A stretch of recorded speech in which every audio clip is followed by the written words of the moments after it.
Hi, I'm Councillor Jessica Power, Basildon Council's Cabinet Member for Jobs, Skills and the Local Economy. On the 10th of February through to the 28th, we see the return of the Creative Tech Fest. This year it promises to be bigger and better than ever. There's 3 weeks of exciting and innovative events with hands-on experiences that will ignite your imagination. Whether you're curious about the latest tech trends or eager to get creative, this festival is the perfect place for you. This is an incredible opportunity for our community to dive into the world of technology and creativity.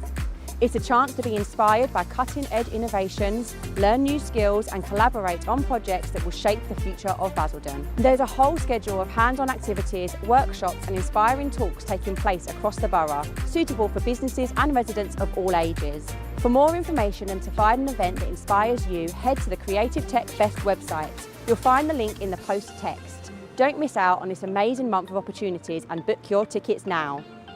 Let's take this opportunity to be inspired, boost our confidence and skills and shape our borough.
Hi, I'm Councillor Jessica Power, Basildon Council's Cabinet Member for Jobs, Skills and the Local Economy.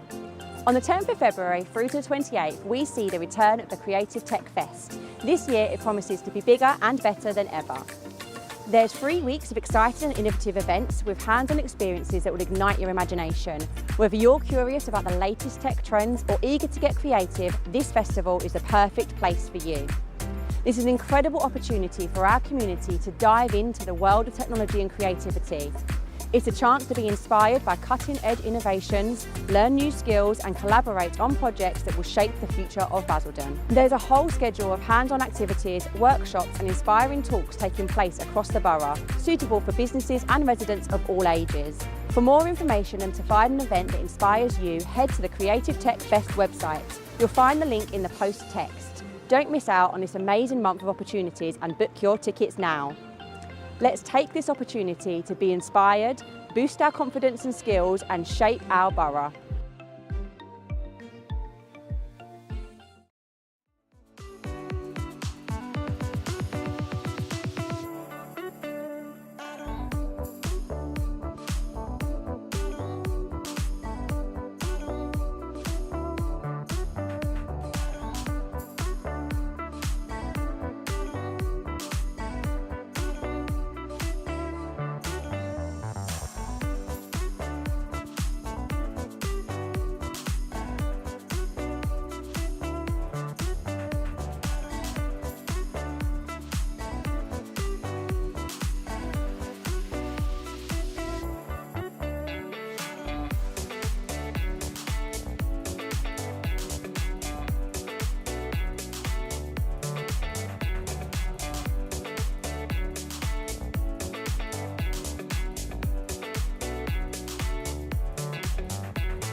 Welcome members to this full council meeting on the 13th of February 2025. I'll now announce the fire evacuation procedures.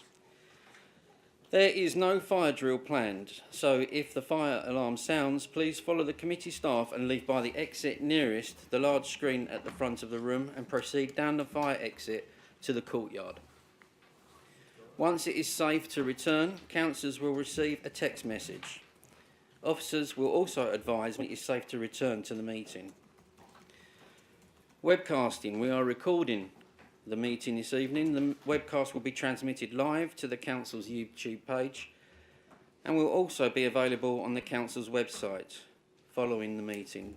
Generally, the public seating areas are not filmed. However, by entering St George's Suite and using the public seating area, you are consenting to being filmed and to the possible use of those images and sound recordings for webcasting and training purposes. Before we start, members, earlier this month, 2 young lives were lost in an accident in Pitsea, Roman and Darcy Basildon. We will stand for 1 minute's silence in memory of them, and in this time of grief, we say to the family and friends, you are in our thoughts and in our prayers. Thank you, members.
Thank you.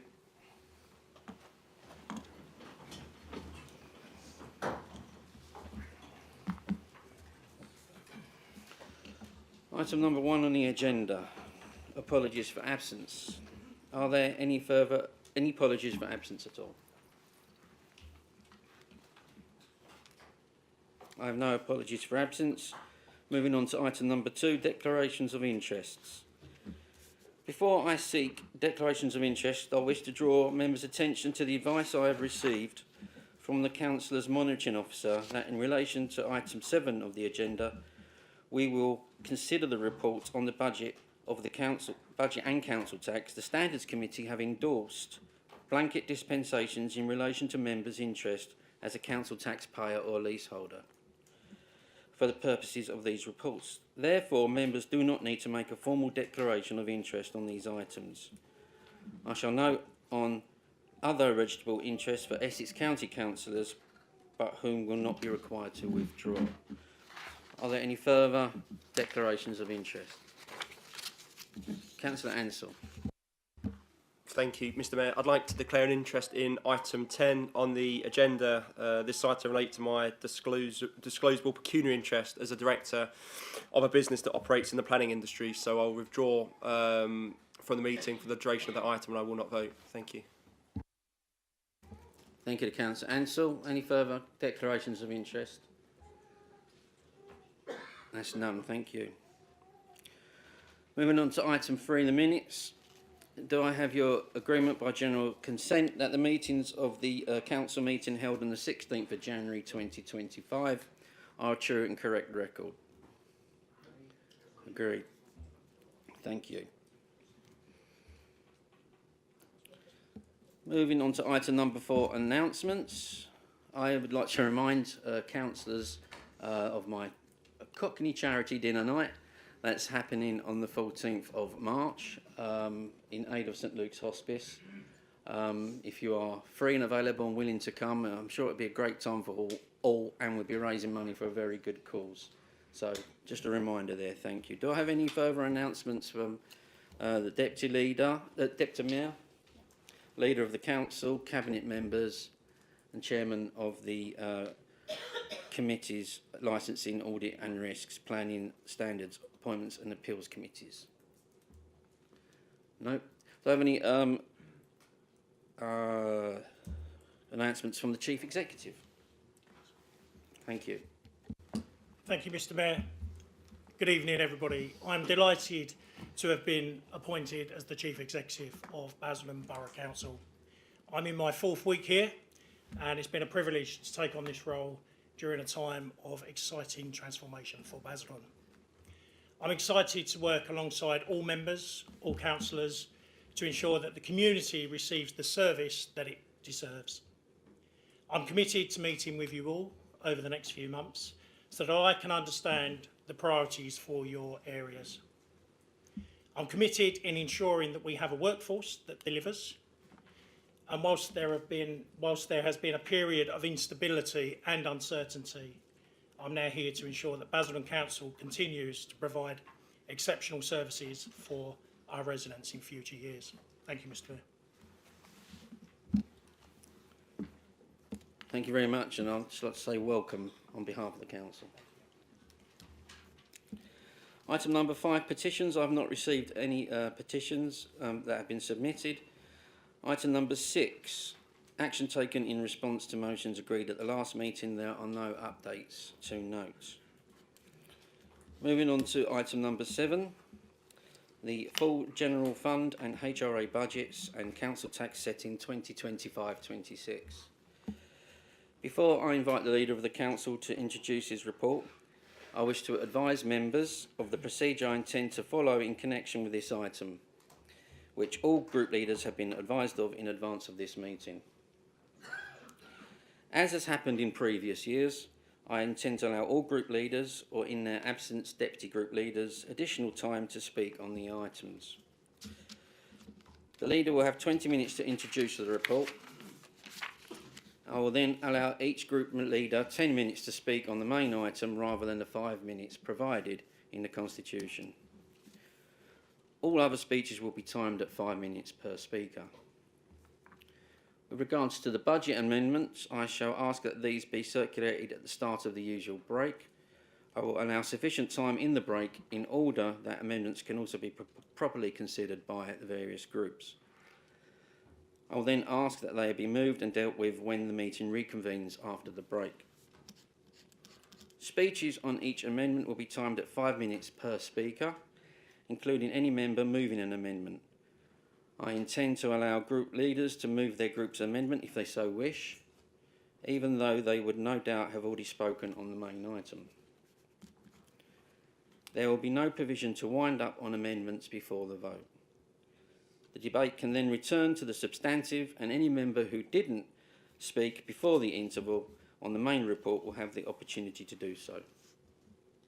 I will then give Councillor Callaghan 10 minutes to wind up at the end of the debate. Okay. I now call upon Councillor Callaghan, Leader of the Council, to present the report. He does not require a seconder. Thank you. Thank you, Mr. Mayor. As I reflect on the 12 months that have passed since the last time this council was asked to approve a budget, it is fair to say that the tectonic plates have somewhat shifted. In the space of just 1 year, this council has seen the election of a new administration, the election and appointment of a new leader and chief executive. We have a new government in Westminster with the second largest mandate in British political history.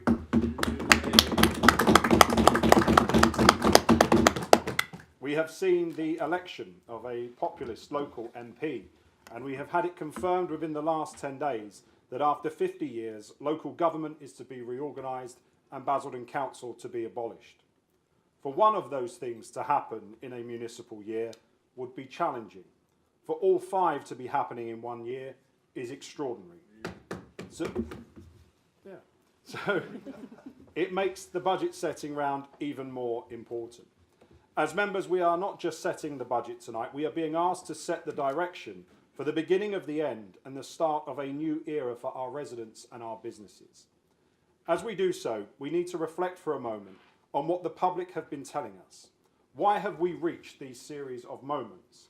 What does the public call for change tell us? Not just in consultation responses or in the outcomes of elections, but every day in their interactions with councillors. We have entered a new political era in Basildon, a context that will profoundly shape how this council must operate. It is imperative that every councillor and member of staff recognises the forces at play, because these will determine how we organise and deliver services, where we invest, and how we change lives for the better. Locally, we are standing on the precipice of populism becoming the dominant force in our politics. No political party or group in this chamber is immune from its influence. Populism thrives in conditions of instability that is born from a failure to deliver on the promises of conventional politics. Stagnant living standards, high taxes, high spending, low outcomes in public services, rising crime, and a generation with no meaningful stake in society. Now, the public has heard politicians offer solutions before. Experience has bred scepticism, and their faith in the familiar approach is waning. So, will we continue to raise taxes whilst also cutting services? Will we suggest that we can deliver less and expect people to just accept it? Populism is a response to the failure of conventional politics to take bold, principled stands, to defy the norms when the status quo no longer works. It feeds on grievance, on a growing anger that things are getting worse, not better. It is fair to say that over the last 9 months, as I have prepared to set this budget, I have been faced with resistance. People keen to protect, dare I say it, a failed Treasury orthodoxy. A belief that we can see our residents solely through the prism of how much money we can fleece from them, whilst cutting their services, reducing outcomes, and having little to no positive impact on their life. So I faced a choice when setting this budget. Will we fuel that grievance, or will we quash it by delivering something better? Will we give people reasons to believe in the power of politics again, not through words, but through action? Strong decisions, measurable results, a real stake in our society for every Basildon resident. If we are serious about renewal, about meeting this LGR moment, we must not ignore the warning signs. The time for hesitation and half measures is long gone. It is time for big structural change that delivers.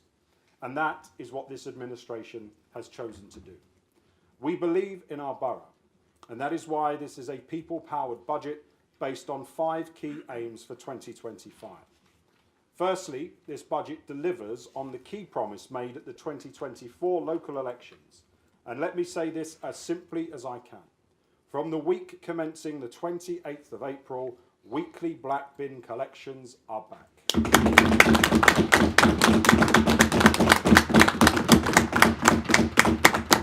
Every house on every road in every town will have their black bins collected every week on our watch.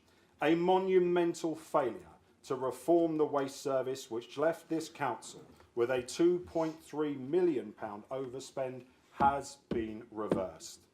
A better service offering the public better outcomes, cheaper to run, improving residents' lives delivered by this administration. And let me say the first decision I made back in May as the incoming leader of this council was to ask Councillor McGurran to get this over the line. I think we can all agree that his work to turn this service around means he fully deserves his title as the King of the Bins.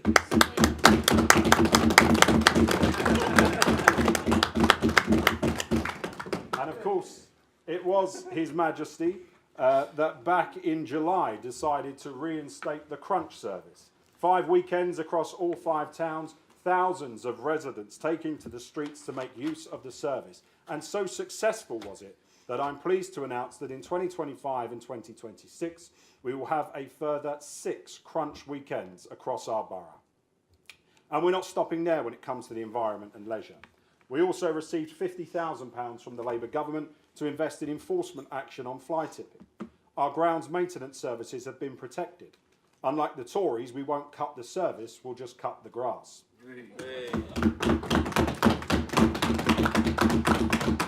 A better service offering the public better outcomes, cheaper to run, improving residents' lives, delivered by this administration.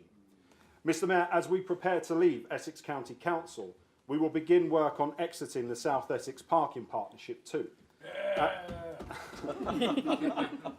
Kerry's happy. Likes to say no. At present, Basildon Council is missing out on potentially hundreds of thousands of pounds in parking enforcement. Not anymore. This year, Councillor McGurran will bring forward plans on taking this service back in-house, and we will reinvest the monies into enforcement across the council. Mr Mayor, in May, the private sector told me that they had lost faith with Basildon Council.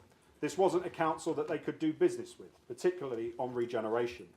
No vision, no plan, no interest. That was the verdict from 3 years of missed opportunity.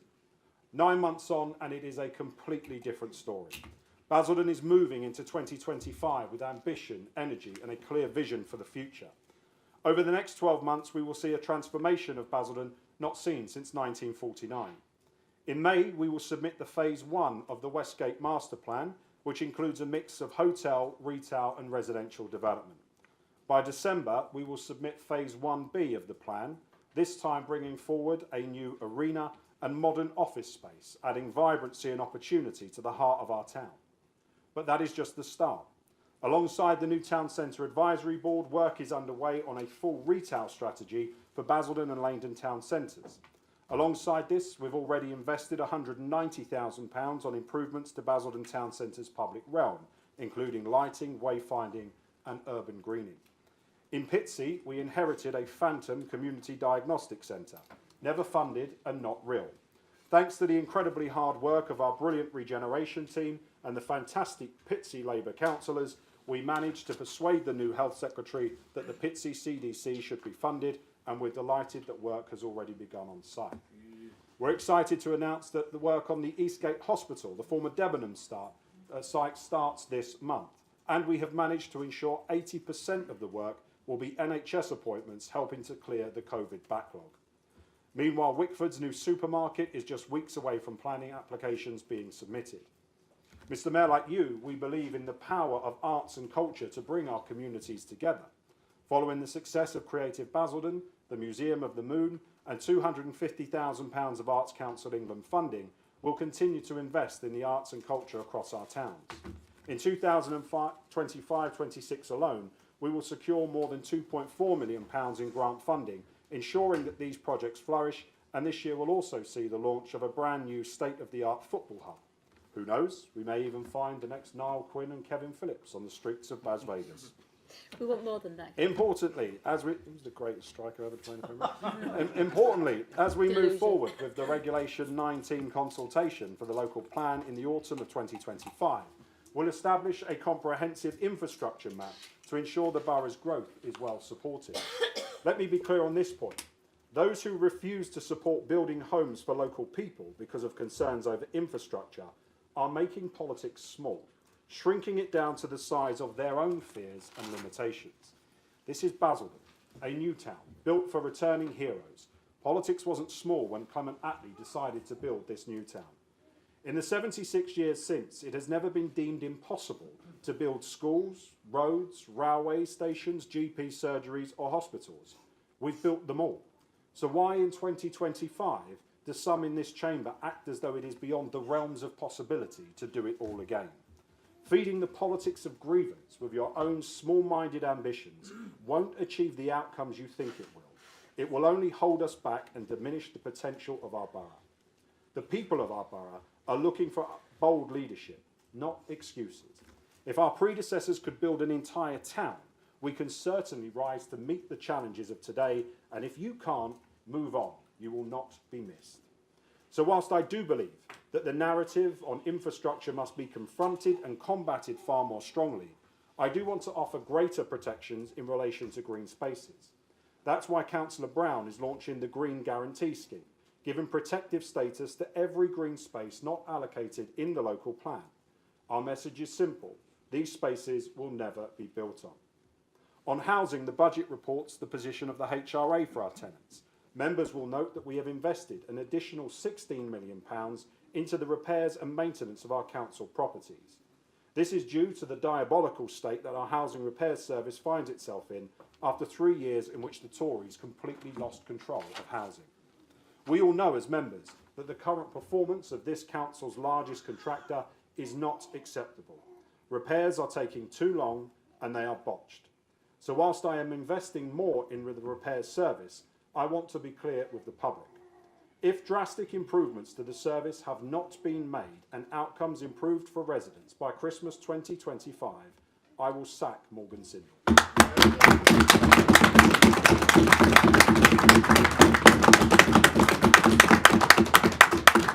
Now, Mr. Mayor, I know I don't look it, but I'm 36 years old now. Unable to save a deposit for a home of my own in my 20s, I was forced to live at home with my parents until the age of 32.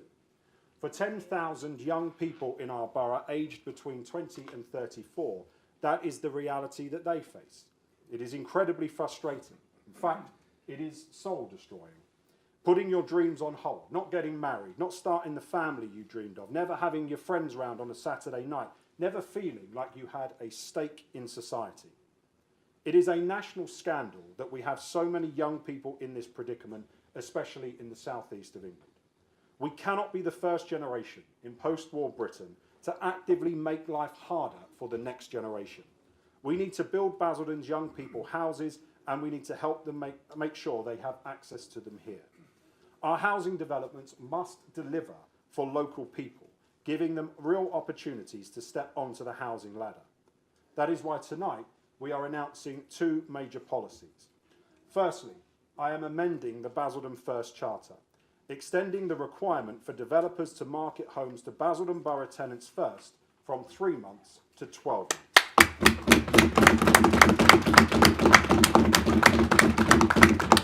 Our message to developers is simple. If you want to build in Basildon, you build for Basildon's people first. For 1 whole year, homes built in Basildon will solely be for Basildon people. And if I have to take the fight on this policy to the desk of the Secretary of State's office, then I say to developers, try me. Second, to help first-time buyers even more, we're launching the first-time buyer mortgage guarantee scheme, giving local people the security they need to own their first home. Councillor Brown will bring to Cabinet a report setting out how we will use affordable housing contributions from developments to build a fund for the first-time buyer mortgage guarantee scheme, helping young people born and bred in our borough ensure they have a future in our borough. Now, it is clear that 2025 marks a pivotal moment for the borough as we push forward with this ambitious plan. But I also know that for many people living in the private rented sector in our borough, they would like to see greater protections and enforcement action. We agree. That is why in April 2025, Councillor Smith will bring a paper to Cabinet to begin the process of introducing a private landlord licensing scheme. Our aim is clear: raise housing standards across the borough's private rental market whilst generating a minimum of £1 million of revenue annually. Every penny of that profit will then be ring-fenced for community safety and enforcement initiatives, creating safer, better quality homes for our residents.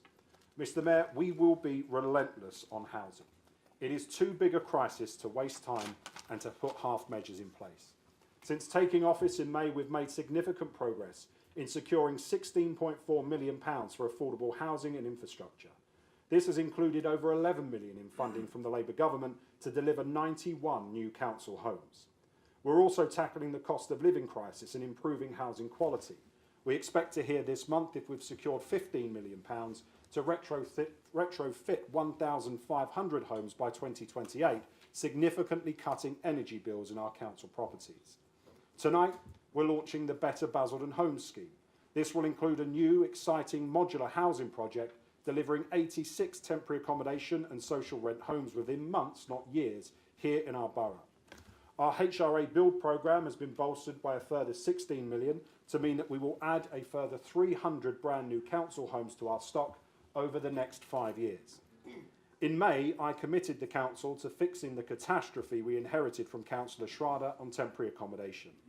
His failure to act meant hundreds of families in cramped hotels and B&Bs. Shame. Not on our watch.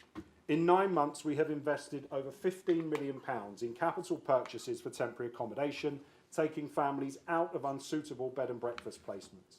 This includes 65 units secured in Wickford, 41 units secured in Billericay, and 158 units purchased outside. And we're going further. We're strengthening our homelessness support by securing a further £2.4 million to support rough sleepers and homelessness across our towns this year.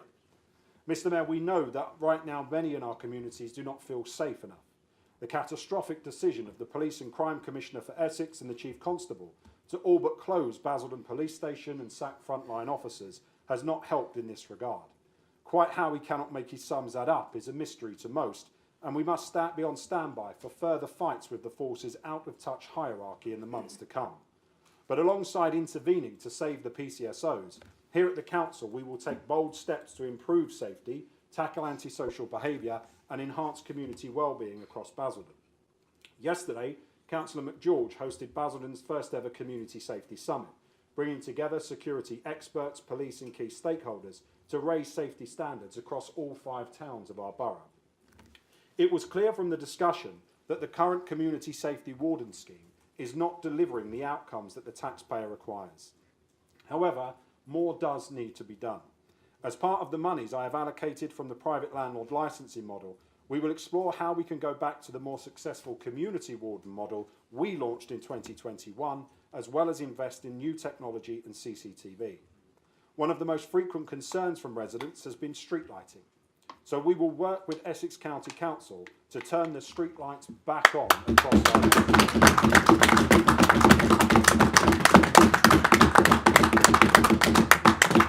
We will work to ensure that they will be on all night and at full brightness from the autumn of this year. Mr. Mayor, Wickford has faced unacceptable levels of commercial crime and ASB in its high streets in recent months. This is an issue that Councillors David Harrison and Alan Ball have raised with me numerous times. I agree with them. I also agree with my mother, who raises it with me every week. More needs to be done, and more can be done. In 2019, I purchased the Wickford Police Station as part of a Sempra acquisition. For 6 years, the building has sat empty. Not anymore. This morning, the Chief Executive and I visited the site, and we have agreed that the Wickford Police Station will reopen in 2025 as a community safety hub, giving residents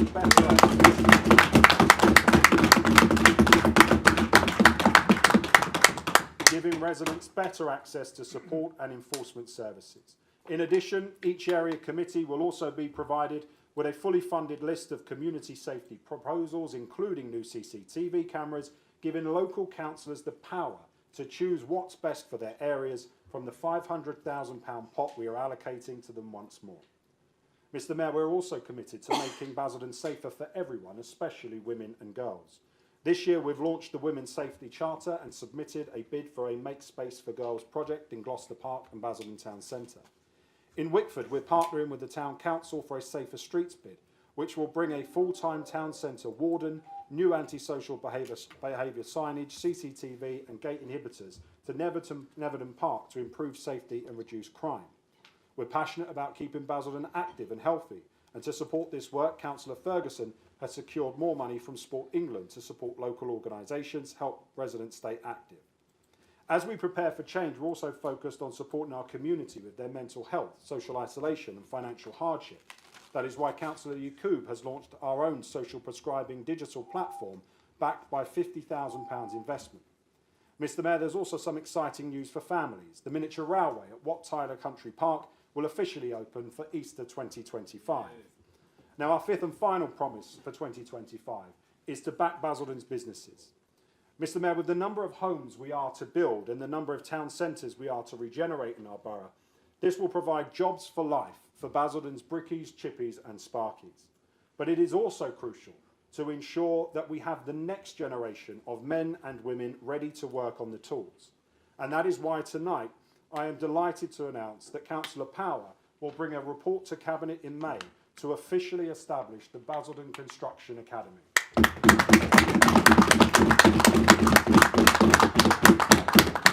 This will be a game changer for our borough's future. The Basildon Construction Academy will be at the heart of our skills and employment strategy, supporting every young brickie, chippy and sparky to find a job for life here in our borough. We're investing in skills, business support and partnerships. The Basildon Business Awards will launch this year. Our Basildon Alumni Project will also launch this year. The Billericay and Wickford Business Improvement Districts begin this year. Mr Mayor, Basildon has been leading the charge on local government reorganisation across Essex since July. We've set the pace, shaped the conversation and built the momentum for a stronger, more unified future for local government in this county. But as this once-in-a-generation change moves closer, Basildon cannot be left behind. Change on this scale and pace is not for everyone. I have to be honest, alongside our Chief Executive, I am not yet convinced that the scale of this moment has fully dawned on our organisation. Too many of our services are not ready for reorganisation. Serious questions need to be asked and answered about the future delivery models of HR, finance and legal services. We cannot continue with decline at the very moment we need to be raising our game. I am clear Basildon won't be passive observers in this process. We must remain at the forefront of shaping the new unitary authority, ensuring our residents and businesses don't just adapt to change, they thrive in it.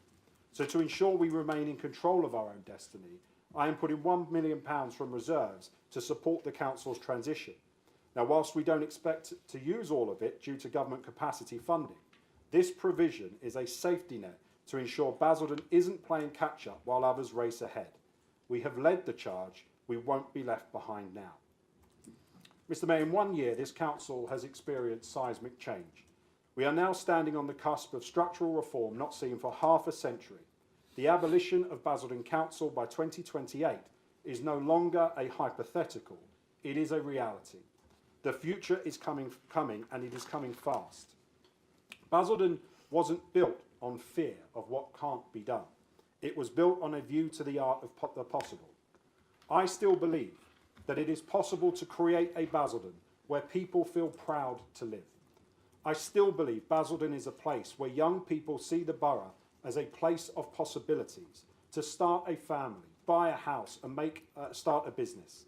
I still believe Basildon is a place where first-class infrastructure is within reach, where Basildon is a place where you can learn the skills you need to secure a job for life.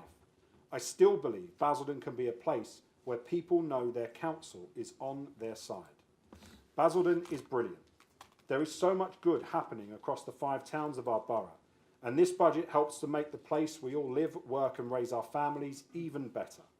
We are delivering on our promises. We are fixing the bins, regenerating our town centres, building homes for local Basildon people, making our community safer and backing Basildon's businesses. After tonight, this council will only ever set 2 more budgets. Basildon can either be a council of the past or a council that represents the future of local government in Essex and beyond. For the 42 of us, we are privileged that it is our decision to make. The only question you really need to answer with this budget tonight is, do you believe in Basildon?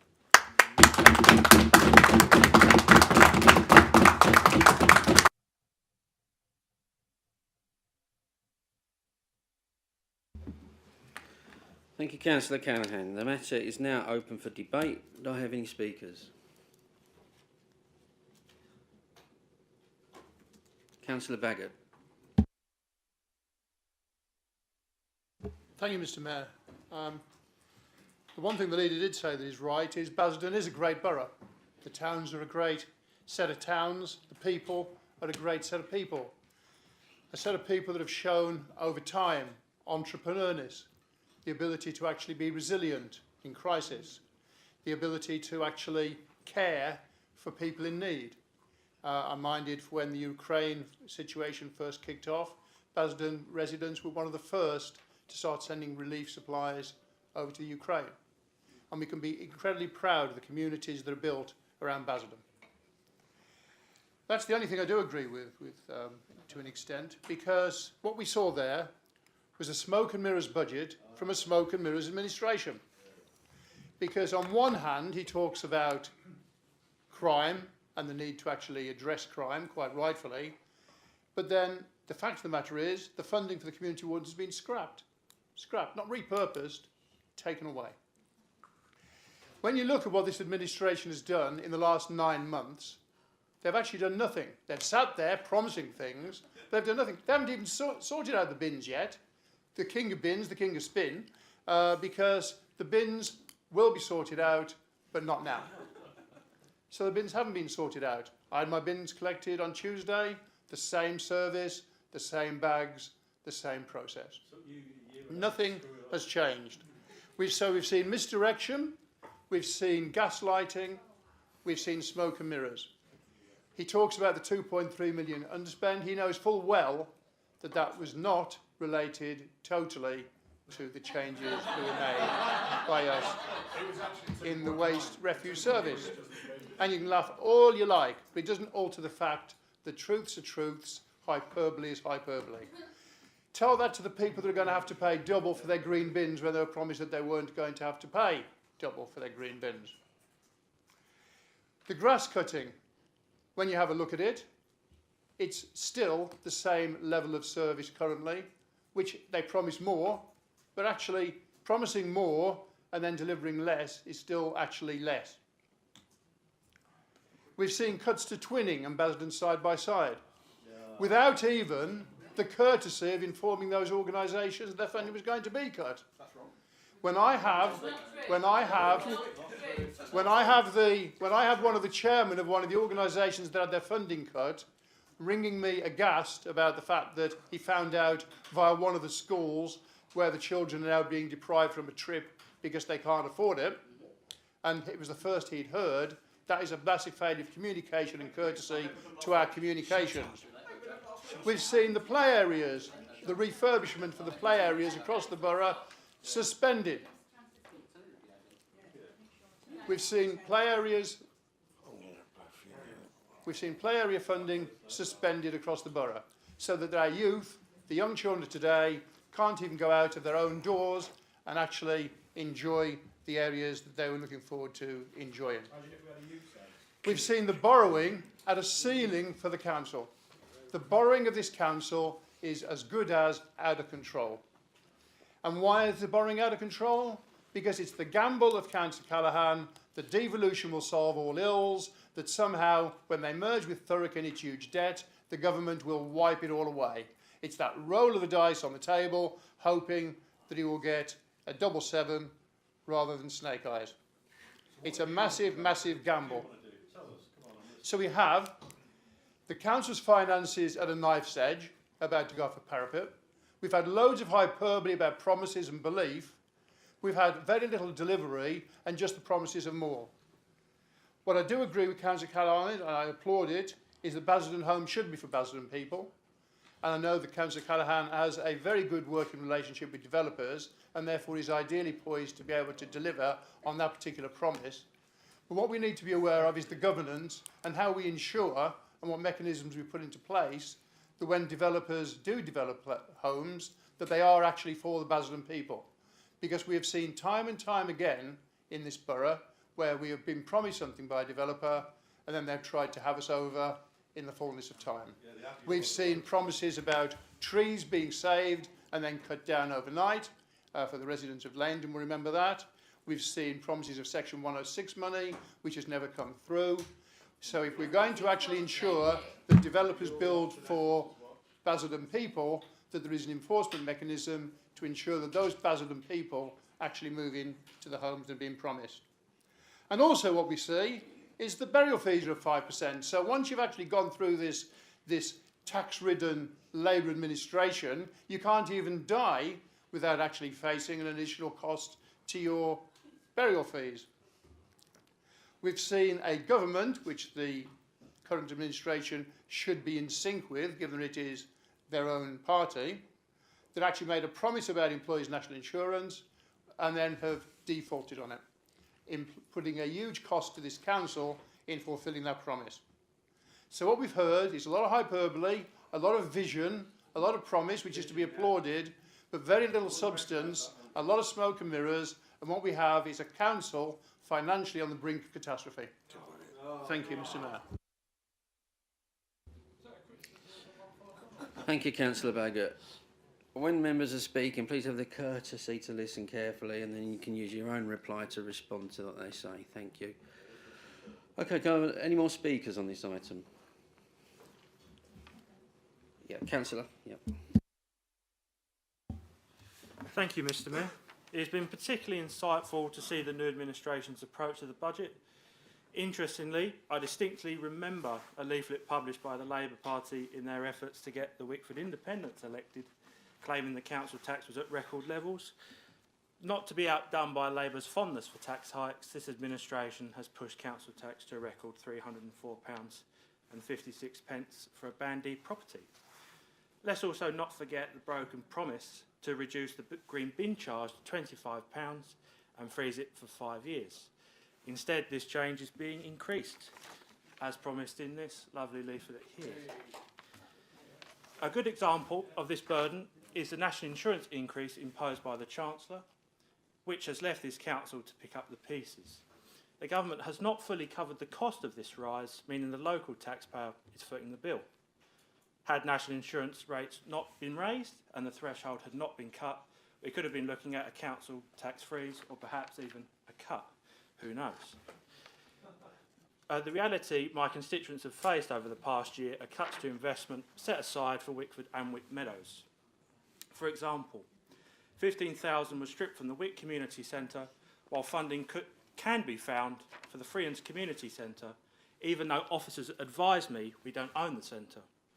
Now, I'm not criticising whether Freelands may or may not need the money, but it's unjustifiable to cut funding for the Wick Community Centre while diverting funds elsewhere for a similar purpose. And this isn't even covering the cancellation of the proposed play area at the Wick Country Park, a well-used facility and one I remember from my own childhood.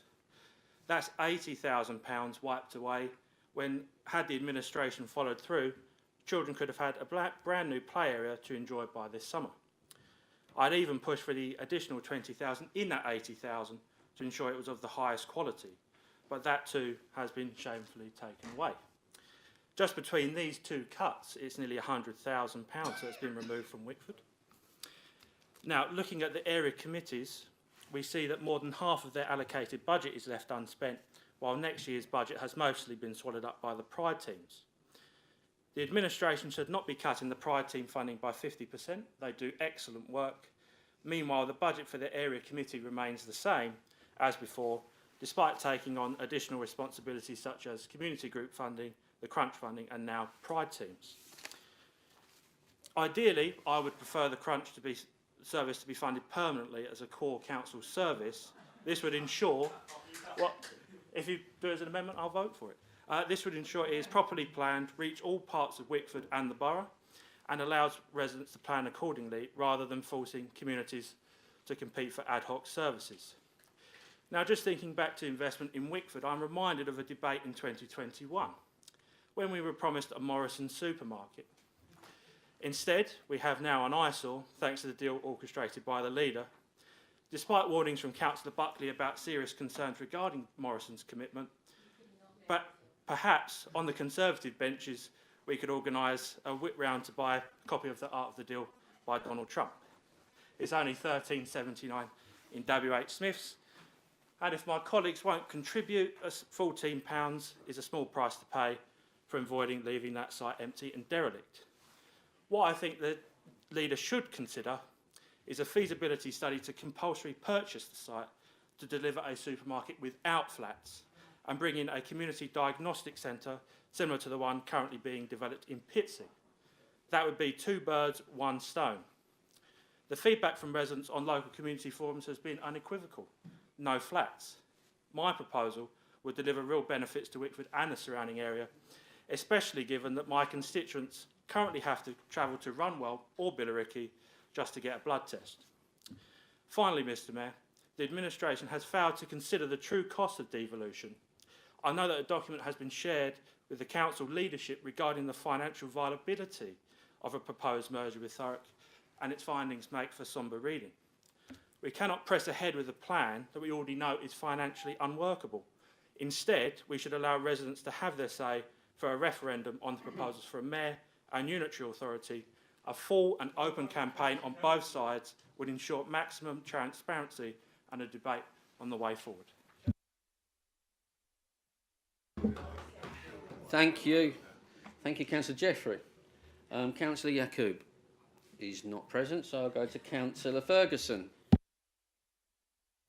Thank you, Mr Mayor. Mr Mayor, it's a privilege to be able to address Council tonight as Cabinet Member for Culture, Sport and Community and be part, as we've heard from the leader tonight, of an administration of service that has put the community at the heart of everything we do, with our goal to be able to make our community proud of Basildon once again. And what a difference a year makes. Managed decline has been replaced by ambition and aspiration for all.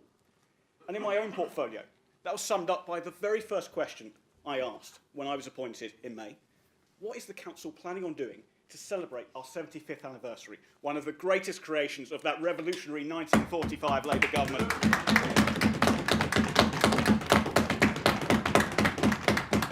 And the response? Absolutely nothing. It was as if they were ashamed of our borough. It was as if they were ashamed to be able to acknowledge the celebration. Absolutely nothing to celebrate one of the greatest creations of our borough. And I'm incredibly proud of the work that we've done over the last 12 months. To work with Creative Basildon, we've brought the moon to the borough. And yes, there is still time to be able to go to see it tomorrow night. The silent disco tickets, if you're available on Valentine's night, are still available. And we've also been able to work with Creative Basildon to generate £250,000 of income to enhance our People and Places programme this year that will ensure arts and culture are accessible for all. Just last week, I was privileged to be able to go to Cllr Park and see the incredible work being done by Dan to be able to develop the miniature railway. And I'm looking forward to being able to go on that for its opening in April. But we also know that there are some incredible challenges that we still face. We can't hide from them, but we can face up to them and challenge them. And there is no greater area than we face that than health. We see the inequalities within our borough. And we've finally got a government that is getting a grip of the crisis and fixing the broken health service across the board. And seeing the announcement tonight, for the 4th month in a row, the NHS waiting lists are finally declining, and that we've got a government that's getting a grip of the challenge. We've got a council that is committed to doing our bit too, with the work that the leader has announced in bringing forward the proposals and getting spades in the ground on the Community Diagnostic Centre, making a real difference to residents in the heart of the community.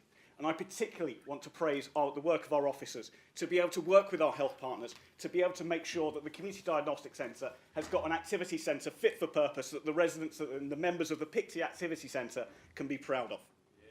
And when I talk of activity centres, I'm so proud of our commitment to maintaining activity centres and making sure that they are a place that residents can enjoy. I know the difference they make to our communities. But we aren't just talking about building health facilities. We're not just building health facilities. We're also taking programmes into our community as well. Over the coming months, we will be developing a programme of fellows fairs, taking health initiatives out to our sports clubs across the borough, being able to capture individuals at the time and place where they are. We're announcing and we're investing in our new data platform to be able to enhance social prescribing across the borough, making sure that residents are able to access the support at the time that they need it. A healthier community is a safer community. Now, some of you might know, I've got a little bit of an interest in sport. And within days of coming into post last year, I was proud to be able to work with officers to develop our Summer of Sport campaign, a 10-week programme that saw activities being rolled out across the borough for residents of all ages at low or no cost, working with our partners to make sure that activities were there for all, taking advantage of the unique opportunity of the Euros, the Olympic and Paralympic Games. It was a summer of sport that led to the highest levels of sports participation that we have ever recorded. And I'm incredibly proud to announce tonight that our Summer of Sport programme will continue this year, and once again with the backdrop of the Women's Euros, which I hope we'll retain, and see us once again continue to provide activities for all. We are announcing tonight Basildon's largest ever running festival that will lead to a half marathon, a 10k run and the Basildon Mile being able to take place. Sport is flourishing within this borough. And with the extra £1 billion that we've been able to leverage working with our Active Essex partners, we will be making sure that sports programmes are there for all over the next 3 years. We're bringing forward plans for our football hub within the borough. And tonight we're launching in partnership with local leisure facilities our 25 by 25 campaign to make sure activities are there for all. And when I talk about my portfolio, one of the incredible highlights has been travelling around the borough, meeting our community groups, from the voluntary and community sector, from the friends of groups, to dance classes, from youth clubs to sports activities, from activity centres to food banks. And I want to be able to thank all of our community groups for all they do to deliver vital services for residents across the borough. And what I've been able to do through those meetings with residents, through those meetings with groups, is talk about how we can reconnect with our community. And that starts with us.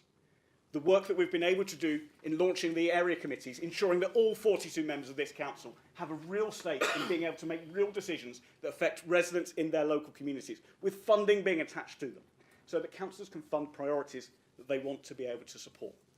That is something that we should be incredibly proud of. Mr. Mayor, the Basildon story is a good story. The Basildon story is a story that we should be proud of. Ambition and aspiration is back, and it is ready to create the next chapter of our story.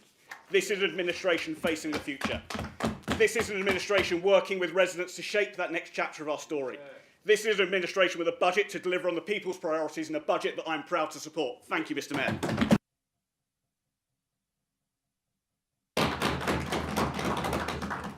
Thank you, Councillor Ferguson. Councillor Yaku.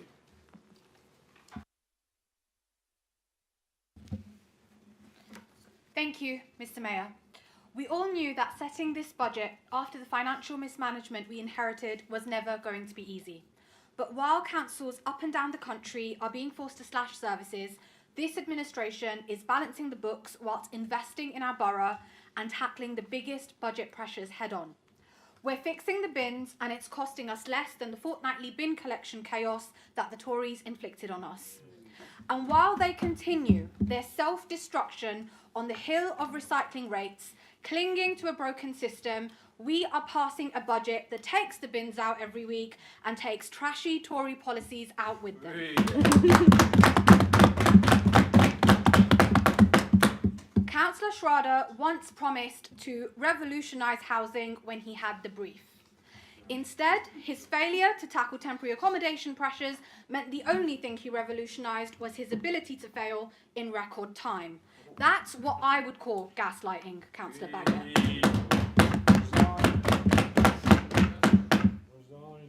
But here's what having a plan and executing it actually looks like. We have secured 274 units to alleviate temporary accommodation pressures, and we have a long-term plan to ensure that we never end up in this crisis again. As part of my portfolio, we have secured £80,000, enabling us to procure a strategic data partner to develop a temporary accommodation use case. This will allow us to use predictive analytics to anticipate homelessness spikes before they hit. This is what it means to be a next generation council. Innovative solutions that put us in a powerful position where we're not just engaging in reactive firefighting, but we are staying ahead of challenges.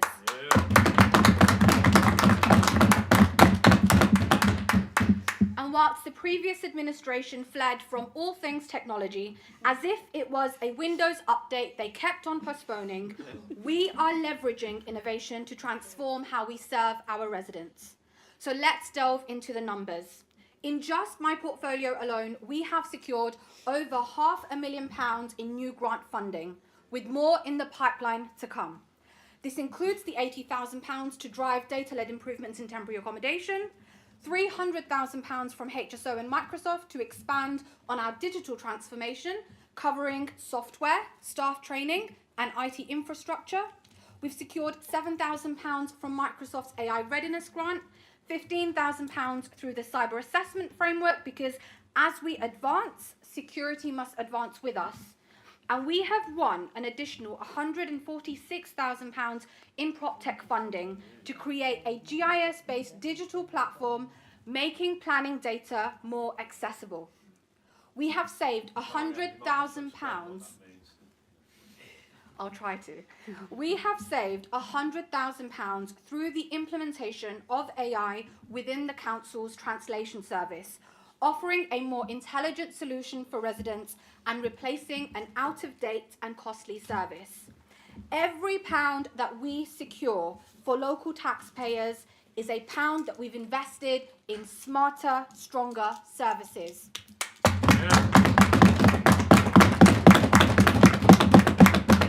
This year, we are rolling out game-changing projects. From April, our in-cab technology will go live, creating a smarter, more efficient waste service. Councillor Ferguson and I have been working on bringing forward a brand new social prescribing platform, including a first-of-its-kind social prescribing pod, ensuring that digital transformation is not just about efficiency, it's about health, well-being, and people. We have AI trailblazers that have been set in motion for a 12-month programme. We will be launching a completely refreshed website and an AI-powered chatbot by July. A new members portal will be tested this month with a full rollout by June, ensuring that members have the digital tools to optimise their casework. And there's more, Mr. Mayor. A new housing management system, a new asset management system will modernise how we manage housing and all council assets. A digital contact centre will go live by the end of this year, opening new casework channels via social media and instant messaging, making it easier than ever before for our residents to get the answers they need. We will deliver a data-verse platform, keeping our promise to become a data-driven council. When we say that residents will get a better service, we mean it, and we have secured the investment to prove it. This budget sets us up to be a council that innovates rather than stagnates. We're not just keeping up with the digital age, Mr. Mayor, we are defining what it looks like in local government, and we are doing it with residents at the heart of every decision.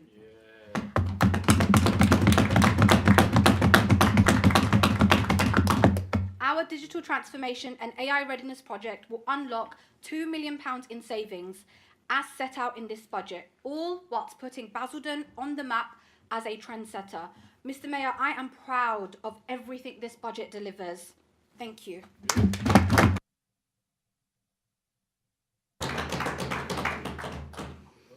Thank you. Thank you, Councillor Yaqub. Councillor Westwood. Thank you very much, Mr. Mayor. Basildon is a great place to live, work and raise a family. But we all know it can be better. That's why this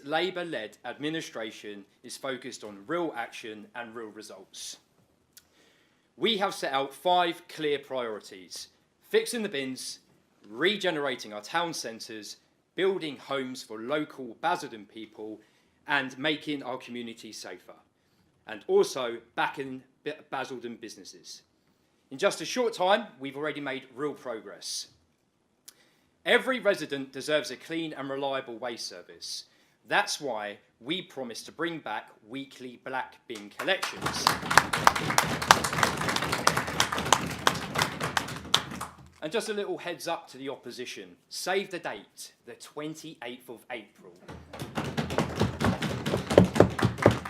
We've also worked to make waste services more efficient and easier for residents to use, unlike the previous administration, which left the council overspending by £2.3 million, and they couldn't even order the right recycling sacks. They told us weekly black bin collections were impossible. Well, guess what? Within 12 months, we have delivered what the residents wanted. Weekly collections are happening. If the opposition need a lesson in how to run a waste service properly, they can book a meeting with the king of the bins himself. Now, we are continuing to support the Pitsea Community Diagnostic Centre, a real game changer for local healthcare locally. Now, this centre will bring quicker diagnosis with faster tests and scans, reduced hospital pressure by freeing up urgent care capacity, easier access, cutting down on long waits and unnecessary travel, and better health outcomes through early detection. This investment puts the patients first and brings healthcare closer to home. Now, for a decade, Basildon residents have been forced to live in darkness. The Tories switched off our streetlights, making our streets less safe. We are working with Essex County Council to make them realise the reality of our unsafe streets. We are taking action. The lights are coming back on at full brightness across our borough this year. On top of that, we're giving every area committee a fully funded list of community safety proposals, including new CCTV cameras. Now, our young people deserve real opportunity and spaces to go, after school and on weekends. That's why in 2025, we will be bringing forward plans for multiple youth zones across our borough. These spaces will provide activities, support, and a sense of community, something that the previous administration, for some odd reason, did not want. Now, a strong local economy means more jobs, more investment, and a better future for our borough. That's why we are backing Basildon businesses, making sure they have the support they need to grow and thrive. We're taking action to boost our local economy, unlike the Conservatives who spent years holding it back. This is the difference between Labour action and Tory inaction. No more delays, no more empty promises. We're delivering real results today because our residents deserve better. Thank you very much, Mr. Mayor.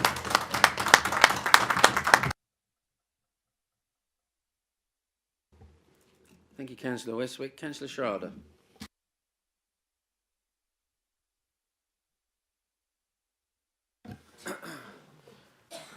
Thank you, Mr. Mayor. You know, so much has changed over the nearly 12 years I've been on this council, and maybe if Councillor Callaghan has his way, it's heading towards its end. They love the borough so much they want to abolish it. But the more things change, you know, the more they stay the same.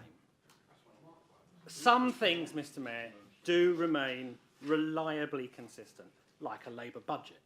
As Councillor Baggott said, heavy on fine words and lofty aspirations and barefaced dishonesty, light on delivery and value for money, and as always, accompanied by a lot of premature self-congratulatory backslapping from the front bench. Now, before I speak to the general fund, I'll just briefly speak to the housing revenue account, but I shan't follow the example of my successor, who likes to preface his remarks with, "It's not for me to criticise my predecessor," and then proceeds to slag me off. Because at the end of the day, in relation to the rent increases, he's in a difficult position. He probably doesn't have a great deal of choice, but there's no getting around the fact a 2.7% rise in social rent is hardly to be welcomed, and tenants will certainly feel the pinch.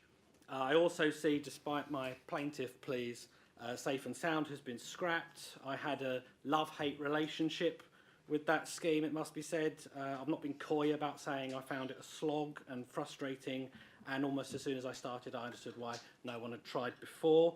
But I felt then, and I feel now, that putting together the estate improvement plans was worthwhile, and I'm left wondering what the plan is now to address the fabric of our estates. I worry we're kicking problems down the road. And the forgotten estates are going to be forgotten again.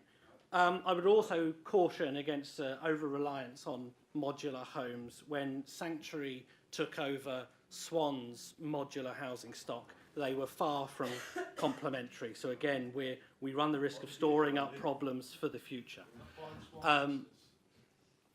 But that's typical of the whole budget, Mr. Mayor. It uses gimmickry and grandiosity to shove tricky matters aside. And what does this budget really deliver? An above-inflation council tax rise, cutting the community support community safety wardens, £1 million for local government reorganisation nobody wants, increasing parking charges. Not a single person in this borough has ever raised it on the doorstep, that's all I can say. You're increasing parking charges. Councillor Schrader, you mind pausing a moment? Thank you, Councillor Schrader. And as Councillor Baggott mentioned... Councillor Schrader, hold on one moment, thank you. Okay, so could we please listen to what he's saying and what each and every member in this chamber is saying, and then respond during your speeches? Otherwise, this becomes a bit of a circus, doesn't it? Thank you. Thank you. Councillor Schrader, you may continue. Thank you. Thank you very much, sir. Bless you. You're increasing parking charges, which hurts our high streets. You're increasing burial charges. As Councillor Baggott mentioned, there are cuts to community groups. Citizens' Advice are losing £100,000.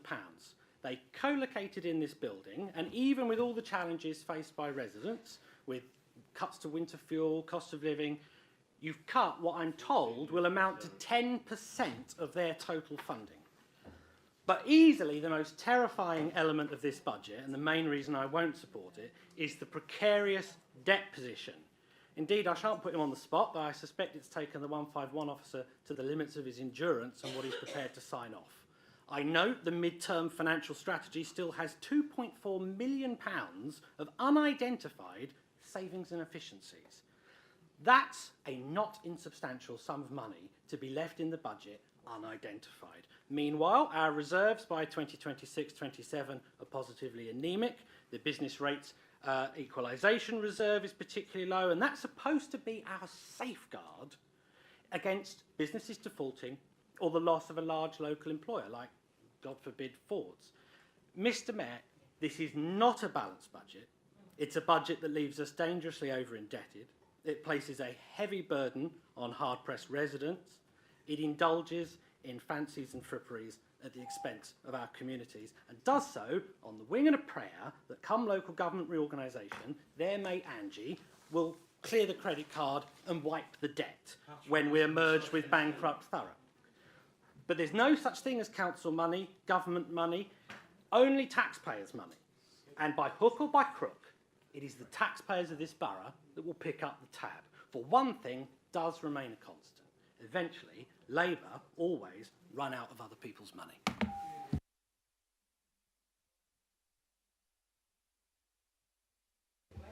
Thank you, Councillor Schrader. Our next speaker is Councillor Sargent.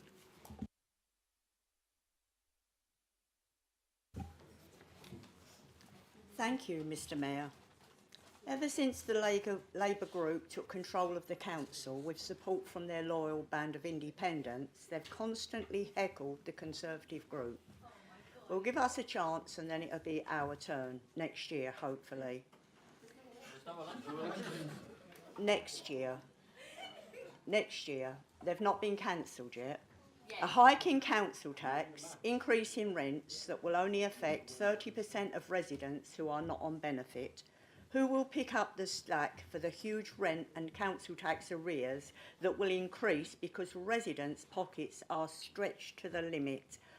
Will these residents be pushed onto benefits? No, they will not, because they are over the threshold, the same as having their winter fuel allowance snatched away.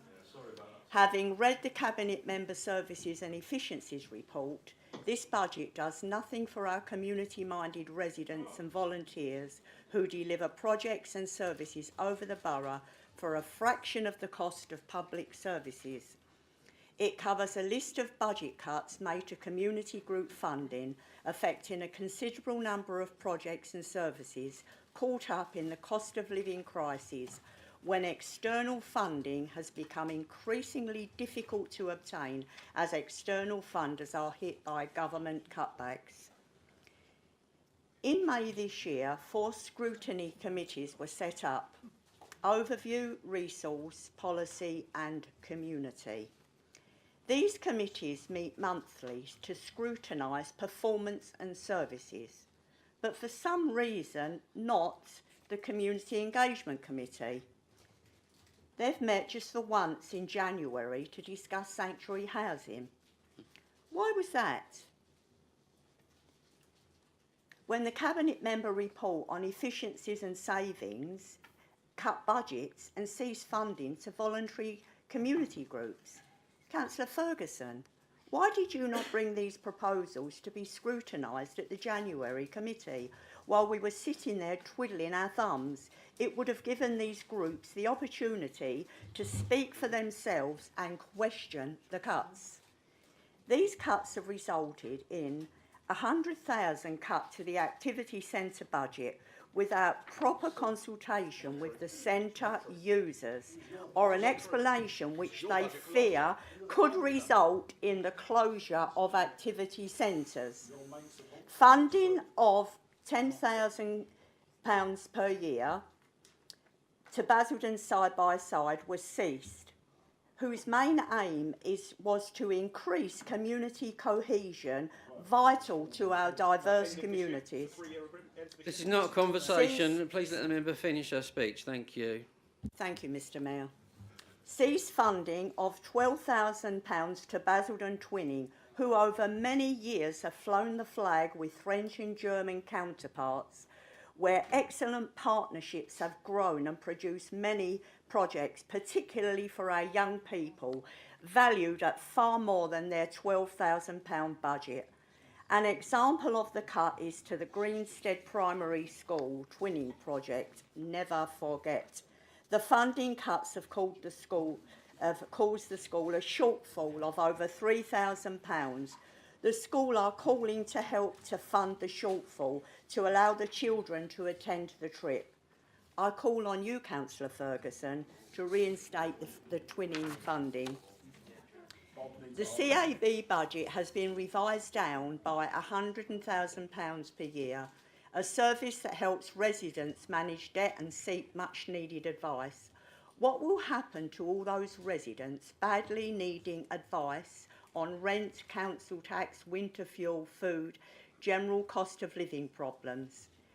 The cab capacity will be greatly reduced and cause much more poverty in Basildon. And what about our youth whose funding has ceased on outreach work?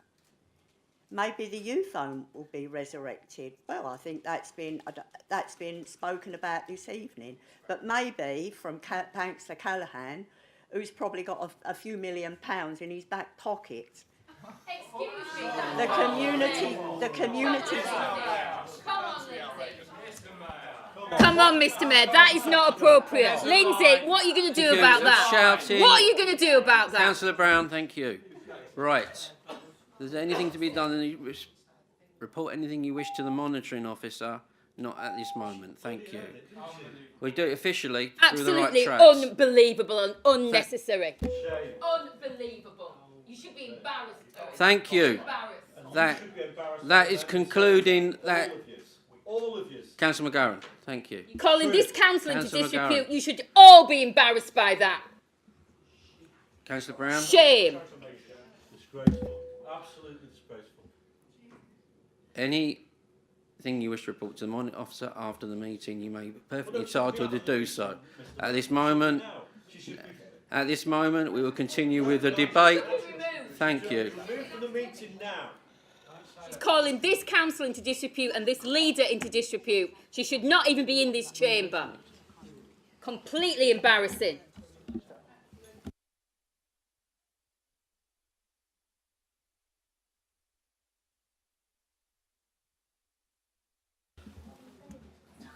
Mayor, Thank you. On a point of order.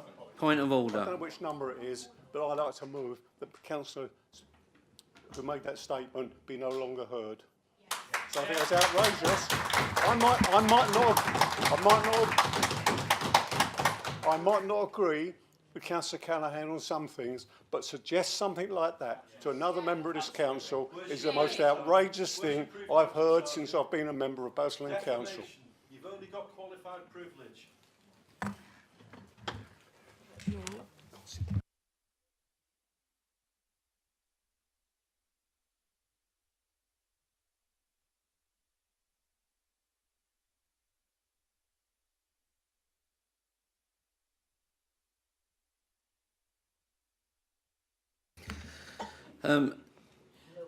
Please could you refer to the point of order that you wish to refer to? Thank you. I'll give you a couple of minutes.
Mr Mayor, I retract what I said about Councillor Callaghan and I apologise.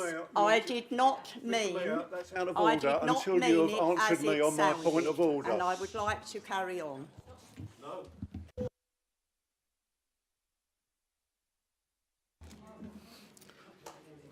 Right, okay, so you've referred to a point of order, a motives without notion, that the council immediately votes upon whether or not councillor mentioned shall be no longer heard for this meeting. So under the rules, I have to call an immediate vote on to that. So all those in favour, please indicate.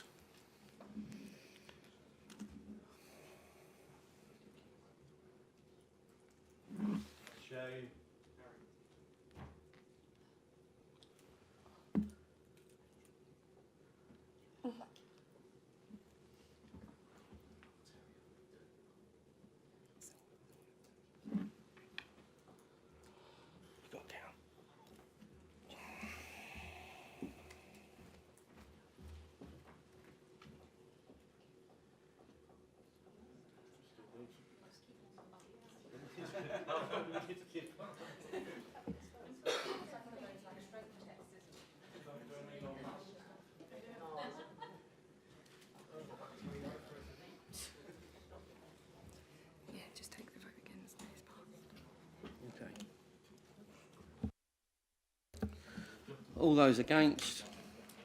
Oh, shame. Danny, you're better than that. Thank you. Any abstentions? Thank you.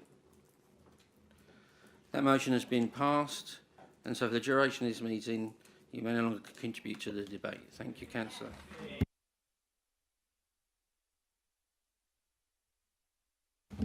Back to the normal point of business. We now hear from Councillor Palmer, her maiden speech.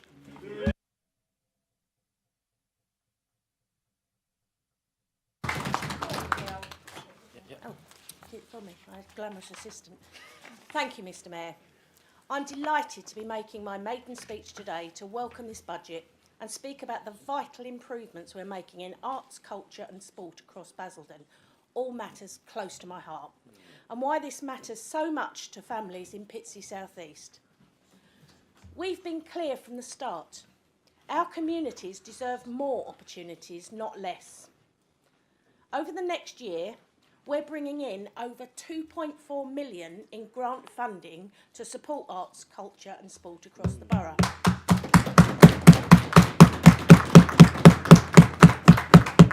This funding will help expand initiatives like Creative Basildon, building on the success of events such as the Museum of the Moon and the £250,000 Creative People and Places programme. This isn't just about cultural vibrancy, it's about giving people, especially young people, places to thrive and belong. Yes. And that's why we're bringing forward plans for multiple youth zones across Basildon. These spaces will offer somewhere safe, creative and inspiring for young people to go after school and at the weekend. It's about showing our commitment to their futures. Alongside this, we're investing in park gyms in every park and working with Sport England on a £1 million 3-year funding programme to make it easier for families to stay active and healthy.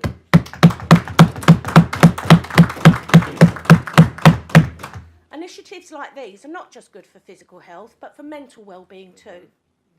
Under local government reorganisation, we will be better equipped to deliver even more for young people. We'll have access to additional funding streams and the opportunity to build a more joined-up approach to youth services, bringing together education, community programmes and support services. This budget is a step in the right direction.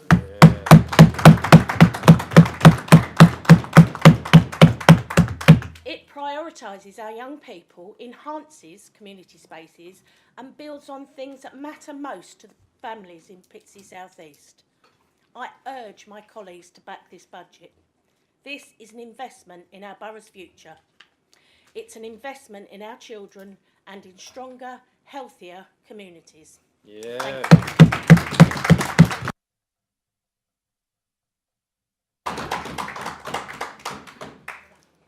Thank you, Councillor Palmer. Congratulations on your maiden speech. Councillor Power. Thank you, Mr. Mayor, and well done, Councillor Palmer. This budget promises to fix the bins, regenerate our town centres, build homes and make our communities safe and deliver for our residents. We are also backing Basildon businesses. Basildon's always been a place of hard work, ambition and innovation. Our businesses, big and small, are the backbone of our economy, creating jobs, driving investment and shaping our borough's future. That's why we will keep backing them. So I'm happy to announce that in my portfolio, with further funding, we are continuing the Basildon Business Boost programme, a scheme that's already helped local businesses grow, innovate and create new opportunities. Whether it's funding, advice or networking, this programme will ensure businesses in Basildon have the support they need to thrive. And we're not just supporting businesses behind the scenes, we're going to celebrate them too. And we will finally have the Basildon Business Awards. From small startups to major employers, from apprentices to business leaders, these awards will showcase the very best of Basildon businesses. Mr. Mayor, Basildon is a place of talent and skills. Hidden gems of businesses involved in exciting things such as filming blockbuster films and music videos, developing technology used to capture the very best images of nature, and many using their experience and business acumen to give back to the community. So let's shout about what we have going for us and the success we have here in this borough.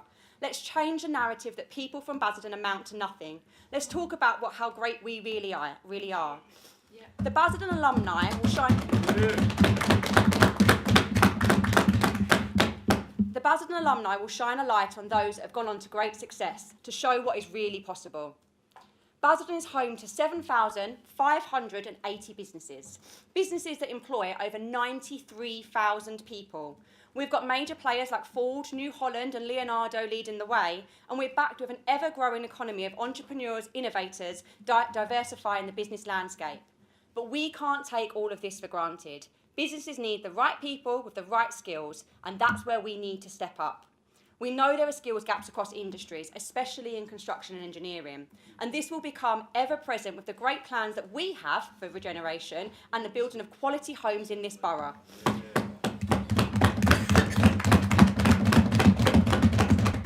As well as the government's focus on investing in infrastructure. So continuing from the leader's announcement of the Basildon Construction Academy, I want to reiterate our support to ensure our residents are at the forefront of opportunities to retrain, upskill or start their career. We will continue to grow and expand the support and training offer that the Pathways programme has. Our young people will now have access to the support they need through various youth zones across the borough, and we will ensure we continue to introduce these young people to the opportunities available to them. We will see the return of the Basildon Business Skills Show this year, and it will be even bigger and better than before. Yeah. Making sure we inspire ambition, break down barriers, and ensure our businesses have access to a pipeline of skilled and enthusiastic workers for the future. We will be collaborating with the Thames Freeport to integrate Basildon into their skills funding initiatives. By engaging with these, Basildon can benefit from targeted skills development programmes and unlocking funding and ensuring that the local workforce is ready to meet the demands. Alongside this, we will launch an SME forum and a small construction workers forum to ensure the voices of these businesses and their needs are heard within the council and the wider community. There is nothing gimmicky about involving our businesses in key conversations and to support our decision-making processes. Through Meet the Buyer events, forming a Basildon Town Centre Advisory Board, supporting the bids in Wickford and Billericay, inviting them to discuss community safety, training them to support victims of domestic violence and sexual abuse through our Women's Safety Charter, and inviting them to network and grow, and most importantly, be involved in the future of our borough. Our businesses are at the heart of our borough's success. This administration has the ambition. We are putting in the hard work, being present and visible and getting involved. Yeah. We've got the opportunity and we all believe in Basildon. We know that by backing our businesses, investing in skills, prioritising employee well-being and celebrating this success, we're not only growing our economy, we're building a better future for Basildon. Yeah. Thank you, Councillor Power. I'm minded now to call a break.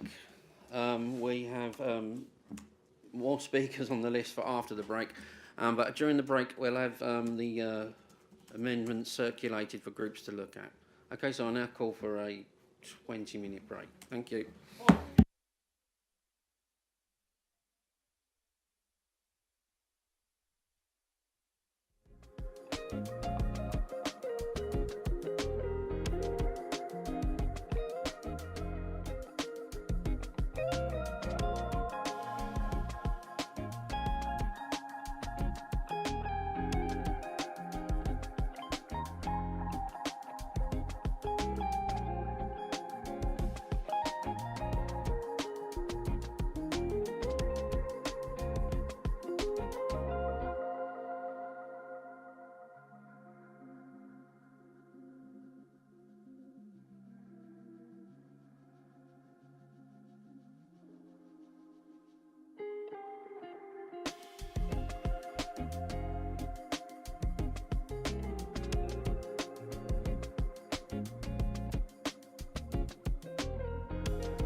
Hi, I'm Councillor Jessica Power, Basildon Council's Cabinet Member for Jobs, Skills and the Local Economy. On the 10th of February through to the 28th, we see the return of the Creative Tech Fest. This year it promises to be bigger and better than ever. There's 3 weeks of exciting and innovative events with hands-on experiences that will ignite your imagination.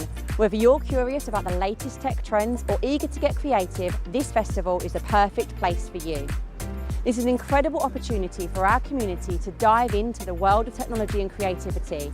It's a chance to be inspired by cutting-edge innovations, learn new skills and collaborate on projects that will shape the future of Basildon. There's a whole schedule of hands-on activities, workshops and inspiring talks taking place across the borough, suitable for businesses and residents of all ages. For more information and to find an event that inspires you, head to the Creative Tech Fest website.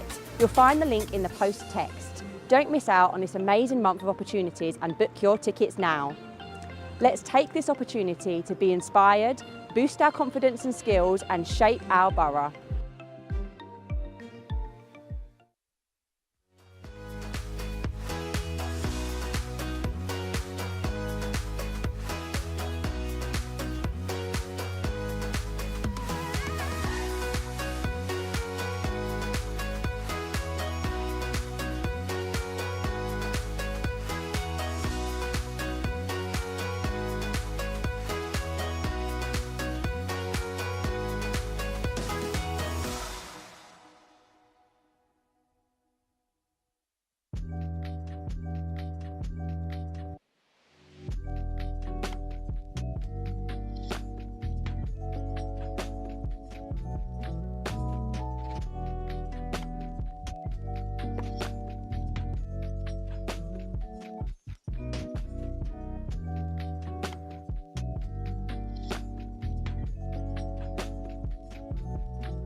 Hi, I'm Councillor Jessica Power, Basildon Council's Cabinet Member for Jobs, Skills and the Local Economy.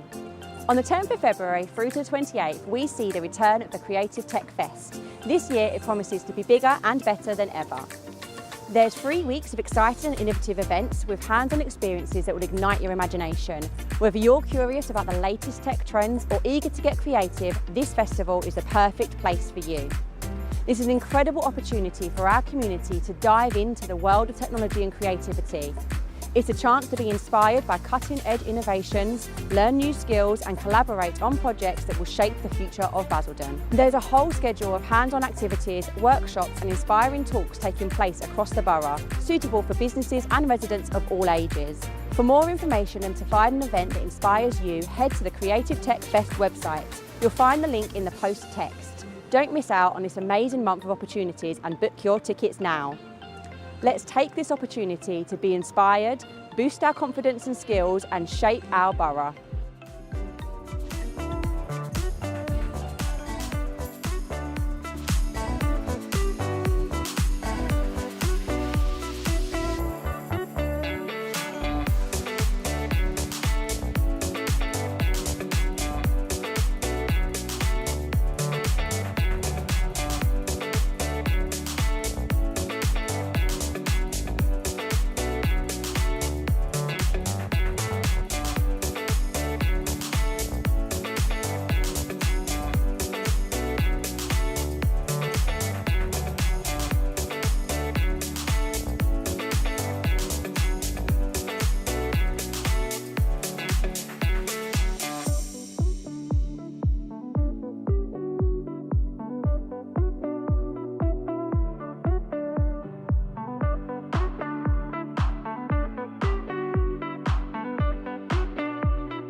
Hi, I'm Councillor Jessica Power, Basildon Council's Cabinet Member for Jobs, Skills and the Local Economy.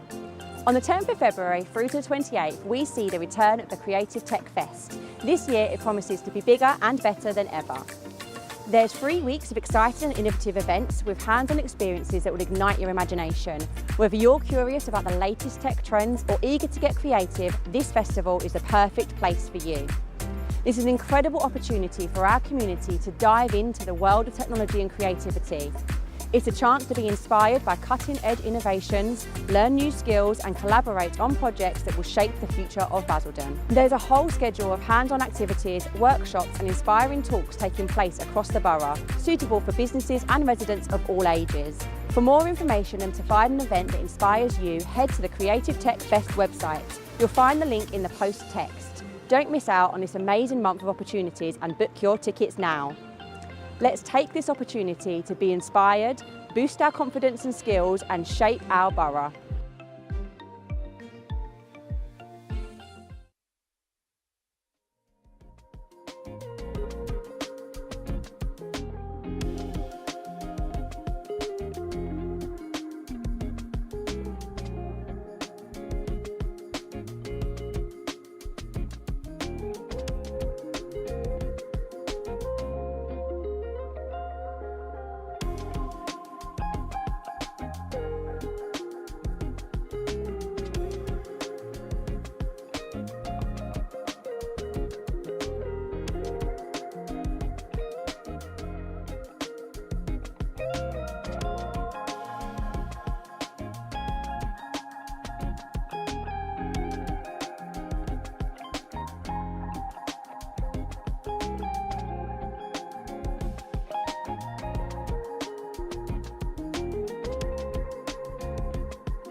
Hi, I'm Councillor Jessica Power, Basildon Council's Cabinet Member for Jobs, Skills and the Local Economy.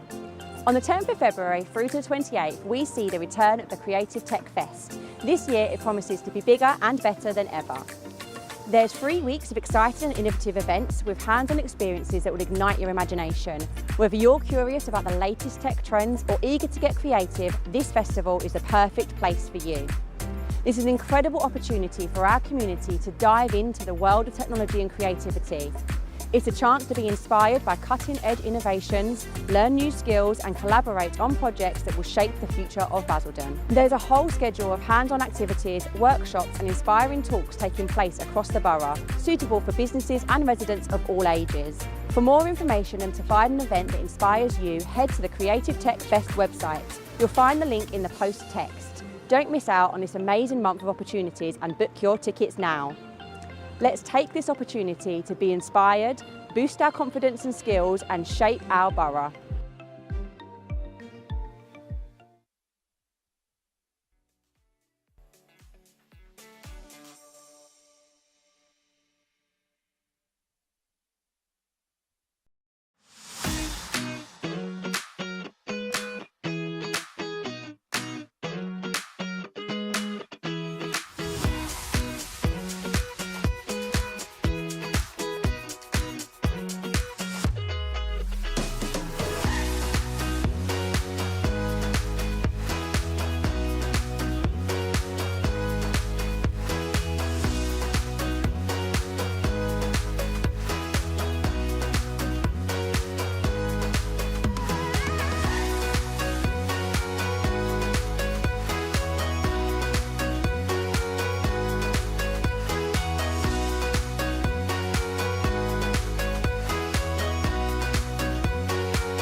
Members take their seats, thank you.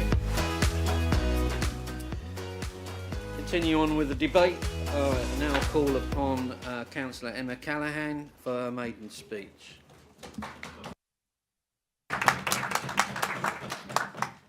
Thank you, Mr. Mayor. It's a pleasure to be called tonight to make my maiden speech on a budget that promises real change for the residents of Pitsea North West. It delivers progress where it really matters: housing, infrastructure, community safety, culture, sport and leisure. It represents value for money and a commitment to improve the quality of services that our residents rely on. But there is one aspect I particularly want to highlight: the leader's ultimatum to the council's biggest contractor, Morgan Sindall. No, she's all right. Your fault, Mariam, all this upgrading laugh. I'll do that line again. But there's one aspect I particularly want to highlight: the leader's ultimatum to the council's biggest contractor, Morgan Sindall.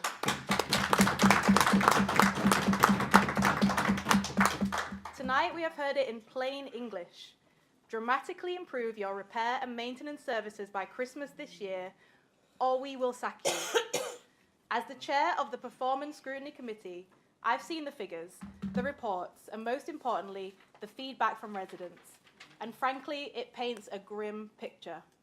We heard it directly from residents through the council's tenant satisfaction survey. Over 40,000 outstanding repair jobs in 2024. Every repair target missed, some by days, others by weeks and months. Emergency repairs, which should take 1 to 2 hours, being left for up to a fortnight. Calls to the helpline going unanswered for days while residents waited in cold, damp and dangerous conditions. This isn't just a failure of the previous administration to grip this contract. It's about real people, real families, left to suffer in silence. It's about parents trying to shield their children from mould-infested walls. It's about vulnerable tenants living with leaking ceilings and faulty electrics for weeks on end with no answers and no help. It's a betrayal of their trust and a direct assault on their dignity. But tonight we draw a line in the sand. This budget brings hope, accountability and investment. £16 million of additional funding to clear the backlog of repairs. New communication channels, including drop-in sessions where residents can speak directly with council officers. And above all, a decisive message. We will sack Morgan Sindall if they do not deliver. For the first time in years, this borough's residents have a council that fights for them. A council that puts their needs above corporate convenience. It's fine.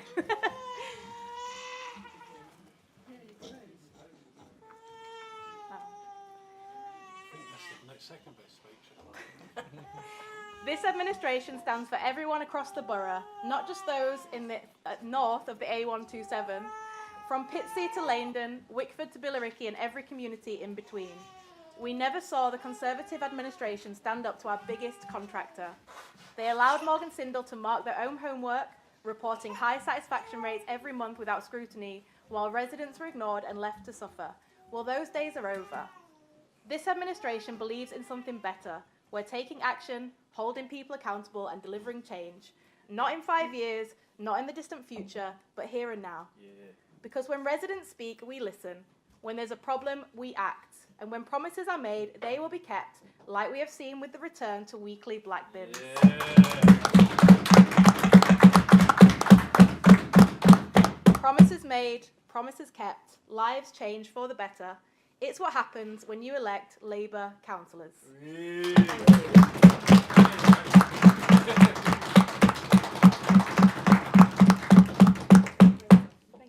Thank you, Councillor Callaghan, and congratulations on your maiden speech. I now call upon Councillor Larkin. Thank you, Mr. Mayor. In response to Councillor Baggott and also Councillor Sargent slandering Councillor Callaghan this evening, it's about cutting budgets. I have a problem with this completely. All the area committees have their own monies to spend, and so they have the choice where they spend it. Spend all the monies. They have the ability to support these organisations that they're complaining about, if they want to, that is. I have always believed in area committees, and the councillors that support their wards have the power in their hands to represent their own wards. They know, or should, where it must be spent. They have the choice. Thank you.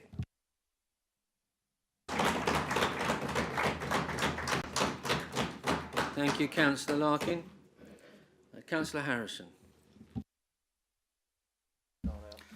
Thank you, Mr. Mayor. Fixing the bins, streetlights back on, and a further £1.6 million investment in housing repairs, and Morgan Sindall on notice. This is a budget that listens to the residents of Lee Chapel North and works for all residents across the borough. For 3 years, I've sat through Tory budgets telling us nothing can be done, higher taxes for less services. Streetlights cut, no new council homes, grass left to grow unchecked, Morgan Sindall rewarded for shoddy service, fly tipping getting worse, and black bin collections halved while the council tax increases. And now we have my ward colleague, Councillor McGowan, His Majesty himself, delivering for all residents, returning the weekly bin service to the people of Basildon that they pay their council taxes for,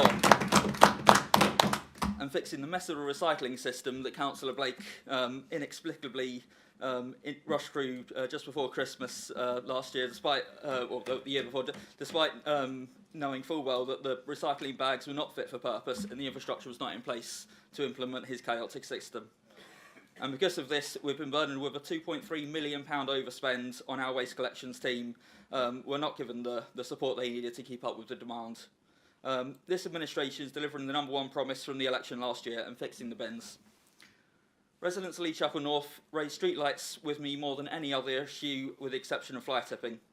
And this budget brings us bringing us one step closer to switching the streetlights back on to full brightness after the Tories switched them off several years ago. Residents need to feel safe when walking home at night, and they need to know if something is happening outside their window at night, they can see what's going on. Under the last Tory administration, housing repairs got worse and worse. Residents expect a level of service that allows them to live in dignity while getting value for money for the rent that they pay this council. And while the Tories allow Morgan Sindel to get away with shoddy work and repeat call-outs, sometimes up to 4 or 5 times for a single job, this administration is delivering for our council tenants. Not just delivering for our council tenants, but purchasing more properties to alleviate the temporary accommodation issues we currently face and ensure that those in need in Basildon are given somewhere warm and comfortable to live in our borough. As chairman of the Resources Scrutiny Committee, my committee receives quarterly reports on council spending, and the 2 most prominent overspends in every report are the bins and housing repairs. This investment in the budget is addressing these issues and ensuring the council's finances are in a stable place while delivering more in 1 year of this administration than the Tories did in their previous 3.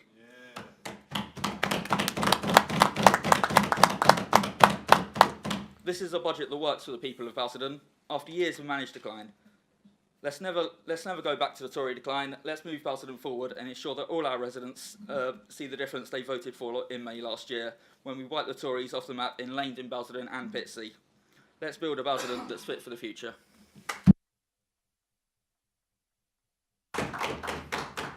Thank you, Councillor Harrison. Councillor Baker. Thank you, Mr. Mayor. So, last December, while I was out delivering newsletters in my ward of Pitsea North West, a resident came striding out of his home, thrust his copy back in my hand and said, "You can have this back. You politicians are all the same. You never do what you say you are going to do." Now, I do understand that sentiment coming from a community who believe in recent years that they have too often been neglected and overlooked. But today, I believe I can look my residents in the eye and say that on the things that matter most to the people of Pitsea North West, Basildon Labour keeps its promises.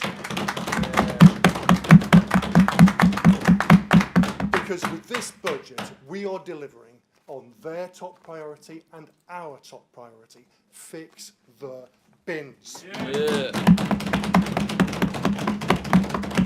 You know, the waste strategy introduced by the previous administration has been a disaster for the estates and the people of Pitsea North West. Black bin collection every 2 weeks was never going to be enough for our growing families and busy households, and the result has been unsightly and unsanitary piles of black bin bags accumulating on our street corners, which then get split open and spill out their contents. So this is not the only symptom we've suffered. A quarter of our way through the 21st century, we've also seen a plague of rodent traps appearing on our estates. Shame. And general waste has not been the only issue either. Residents tell me that the reusable recycling sacks are difficult to store, difficult to keep clean, and difficult to stop blowing away. So the move we're funding here to weekly black bin collections and single-use blue and white recycling bags will fix the fundamentals as promised. But we're not stopping there. We're also investing nearly £200,000 in in-cab technology and enforcement actions to give us the best chance of delivering a service and, more importantly, delivering neighbourhoods of which all our communities can be proud. Fixing the bins is not the only promise this budget aims to keep, however. As we've heard tonight, within it is a whole raft of actions aimed at regenerating our town centres, building homes for Basildon people, making our communities safer, and backing Basildon business to help us deliver on our top 5 priorities for 2025. You know, I do hope that that resident I met last December will enjoy reading in his next newsletter that with this budget, vision and action continue to replace the indecision and stagnation that were the hallmarks of the previous administration, and it has my full support.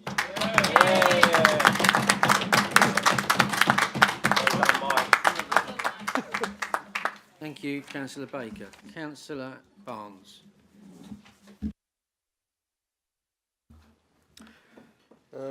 Thank you, Mr. Mayor.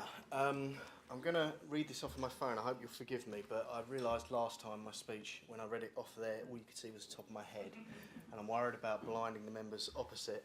I've listened with interest, to be honest, to the speeches tonight, and I have to say I am a little bit disappointed. I was expecting a few more rabbits out of a few more hats. I did want to talk about some of the things that have been said. You can't counter populism when you're in coalition with a populist. And whilst the leader's right when he says that populism is fuelled by cynicism around politicians' promises, he then hand waves millions of pounds in savings by simply saying things will be cheaper to run. I mean, what does that even mean? He talks about a green guarantee. I mean, putting the word guarantee onto something doesn't necessarily mean it's going to happen. That needs to be a process that goes through proper scrutiny and tells us that, and it tells me that this administration is planning for us to have to give up vast areas of our green belt. And we aren't the first generation to make life harder for the generation to come, for the next one. The fact of the matter is, they may not like it, but building in this country came screeching to a halt under the new Labour government of the late 90s. They were the ones that stopped house building in this country. They were the ones that took the easy decisions, which now mean we are faced with huge housing demand. It was not our generation that's responsible for that. It is that generation that previously came. He's talked about scrapping the community safety scheme, and I know that will worry many residents who have told us how much they appreciate them. Sacking Morgan Sindall. Well, I just hope someone's read the fine print and Morgan Sindall don't decide to jump before they're pushed, leaving our residents high and dry. I mean, I've got no particular love for Morgan Sindall one way or the other, but to publicly announce it in a meeting seems to me to be a tad reckless. Turning the streetlights back on, okay, well, we'll have a look at that. It's something we can potentially get behind, but we'd need to see the costings. I do wonder if any of you have told Ed Miliband he's already getting battered over Heathrow, and this one may well finish him off. I do want to make a point actually on the Basildon Construction Academy. Again, that would be something that I would welcome. It's something that I have actually been involved with. I've worked with the BIKBBI before around sort of apprenticeships and schemes like that. The one thing I will say, and I offer it as honest, friendly advice, it is very, very difficult to deliver, and you will need to think about where you get the skill set for that kind of thing. And I offer to support that if I possibly can, because I think it is something that we desperately need across the country, not just in this borough. Unitary Authority, 1 million in reserves. Well, I've got real concerns about us being absorbed by an existing bankrupt unitary authority, and to find out that we're spending yet another £1 million on a scheme to put us in lockstep with an authority that is already running as a unitary. That says to me that we may well end up being absorbed, and yet we may end up paying for the privilege because they haven't got any money. Yeah.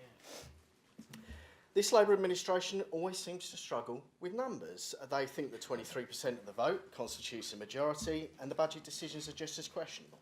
Instead of prioritising real needs, they continue to rely on gimmicks that give the illusion of action. Residents need real long-term solutions, not short-term distractions. And we've heard a lot about supporting business, but there's an elephant in the room: national insurance increases for employers. These have devastated many, many employers. They've killed the hiring market, and they've done immense damage to the economic growth forecasts of the whole country and this borough. These tax hikes are placing an unfair burden on business. Well, you laugh, but it's true. If you employ people as I do, you will know how much these increases actually cost. And they genuinely have had the effect of forcing me to not recruit an additional member of staff this year. So I don't think it's funny. These tax hikes are placing an unfair burden on businesses, and this administration has done nothing to cushion the blow. And worse still, the Labour government promised to cover the cost of the increases in national insurance to the public sector, but it's failed to do so, leaving Basildon taxpayers out of pocket by 300k. Yeah. And that's 300k that could have been used to support frontline services, but instead local people are being made to pick up the tab. Mr Mayor, this budget does not deliver growth, opportunity or stability. It does not protect residents from the impact of rising costs and mismanagement. It does nothing for rural residents who've been targeted in the Chancellor's budget. It prioritises gimmicks over genuine support, and it wastes money on solutions to problems that don't exist. I will not and cannot support it. Thank you. Thank you, Councillor Barnes. Councillor McGarren.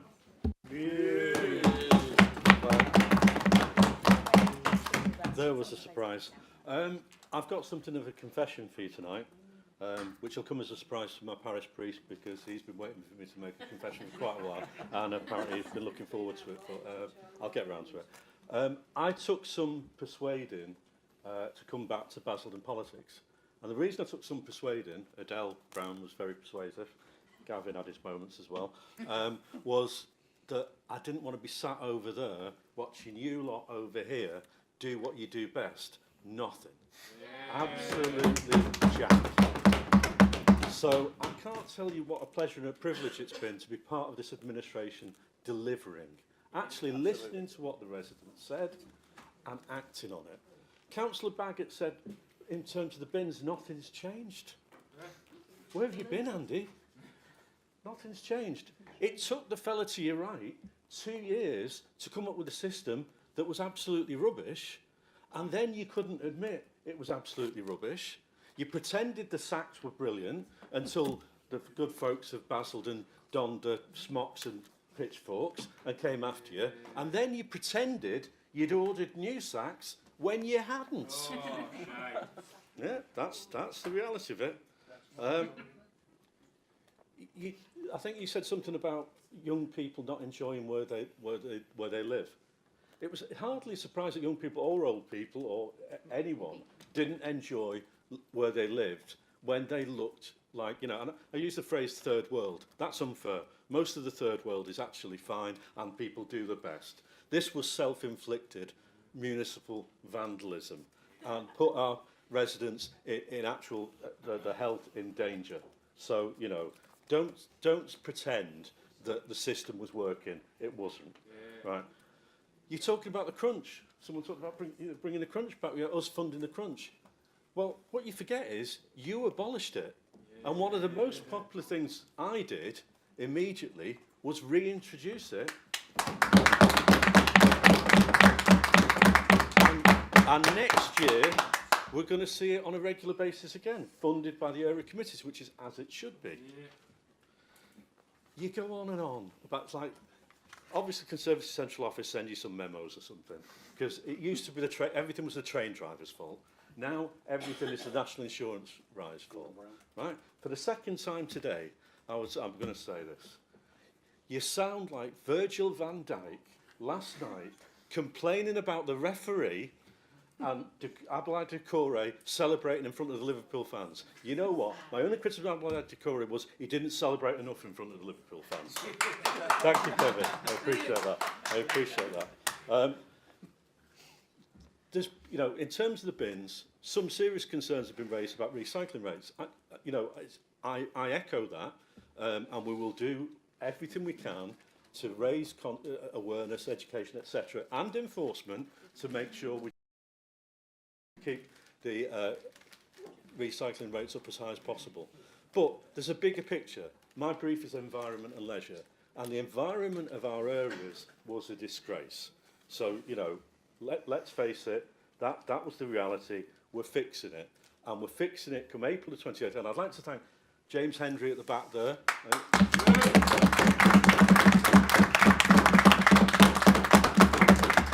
And he's not here tonight, but his colleague Alan Underdown has done a great job. And I have to say that even though some of his family supports Glasgow Rangers, which I find very difficult, but there you go. The team have done an amazing job. I'll tell you what I find surprising, though. We've heard, you know, all sorts from you over there tonight. We had a cabinet meeting earlier where there was 3 items on the agenda, 2 of them really, really crucial to the future of this council, and something that I'm sure some of your members will be talking about in the future. You didn't bother to send a representative. We You didn't didn't. get an invite. Oh, behave yourself. Really? Really? Really? It's always someone else. It's amazing how often you don't get invites, how often it's someone else's fault, how often it's the officer's fault, and not yours, Andy, for being incompetent. Thank you, councillors. Thank you, Councillor McGarren. Continue. Someone mentioned youth zones. I don't know how you've got the brass neck, quite frankly. Again, one of the biggest acts of municipal vandalism inflicted on this borough was by your administration in abandoning the youth zones. We care about our young people. We're going to deliver our I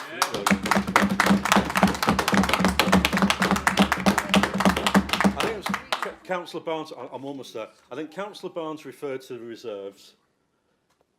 Let's hang on a minute. Parallel universe here. You burned through the reserves under your watch, but you delivered nothing.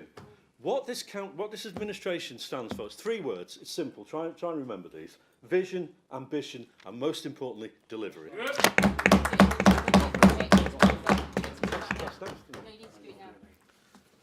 Thank you, Councillor McGarren. I've got to move the alternative budget. You can propose it, yeah. Sorry, can I? Yep. Right, in a slightly unusual move, I'm going to, in the interest of democracy, because I think it's important that the residents of this borough know what the Conservatives were going to suggest in their alternative budget, so I'm going to move the alternative budget. Do I speak now, or do I reserve the right to speak? You can speak. Mr. Mayor, you can speak now to it. No, this is your alternative. Councillor McGarren. Councillor McGarren. Councillor McGarren. Address the chair. Thank you. You've spoken substantive. You're moving amendment. You now may speak for 5 minutes on the amendment. Thank you. Okay, the amendment. This is what. It's an amendment. It's an amendment. It's an amendment. It's an amendment. It's an amendment by Councillor McGarren. Just wait and see. Just wait and see, Councillor Bagger. Wait and see. Yeah. You might learn something. It's the first time for everything. Right, this is what the Conservatives would have done had they not bottled it at the last minute. And I think it's important our residents know this. They wanted to keep the waste system exactly the same as it is now. So fortnightly black collections and presumably the same rubbish sacks that stink the place out and blow from one place to another. That's what they wanted to do. They also wanted to scrap area committees, which is odd. No, it's in here. Councillor Schrader was lauding, taking credit on social media for the fact that there was crunch taking place in Billericay, funded by his area committee. No hypocrisy there then, whatsoever. The point of area committees is to devolve power. You talk about attacks on democracy and stuff. Our aim in setting up the area committees, which are in their infancy, but are being funded more in the coming years, the idea is to give local people more control over decision making, not less. To give local councillors more of a say in their own areas, not less. I mean, some of this is just unbelievable. You're going to increase the grass cuts from 8 to 10 a year, despite the fact that it was you that cut them in the first place. The only investment that seems to be taking place anywhere is in Wickford and Billericay. There's a surprise, isn't it? Hey? Only investment in Wickford and Billericay. You're going to do a feasibility study for regeneration in Wickford? Anywhere else? Pitsea, Langdon, maybe? No, just Wickford. You're going to invest in a Wick community centre? Anywhere else? No, just Wick. Contribution to play equipment, you don't say where that is, but I'm probably guessing Billericay and Wickford.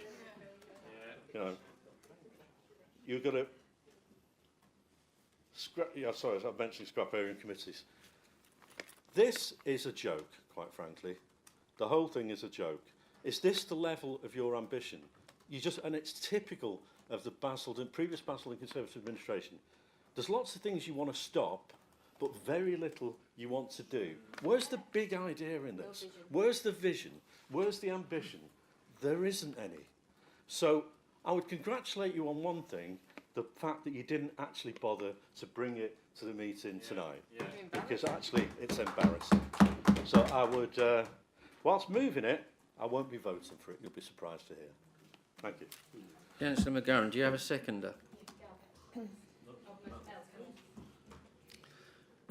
You're a seconder. You'll be seconding it immediately. Thank you, Councillor McGeorge. Thank you very much, Mr. Mayor. I'm going to keep this quite short and sweet because I've got quite a lengthy speech when we go back to the substantive. I've heard from several of the opposition regarding the cutting of the community wardens. There is an alternative budget here. No community wardens. Yeah, strange that.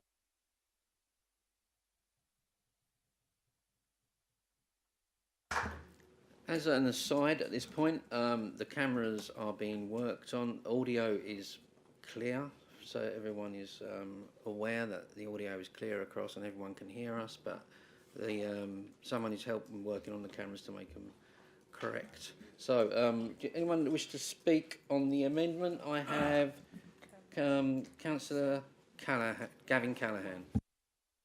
Thank you, Mr. Mayor. So let's get this straight. Why are we here debating this tonight?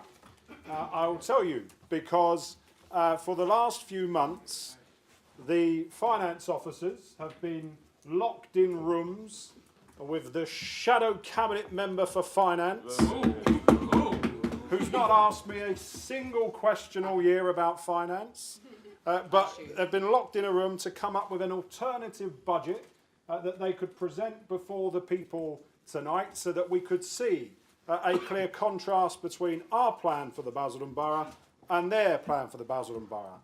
At the 11th hour, almost, they have bottled it. So having spent all that time, all that officer money and resource, getting to a point where you've come up with a back of a fag packet Excel spreadsheet, you've decided not to come here and move it tonight. And I'd ask, why? Why do you not believe in your own budget?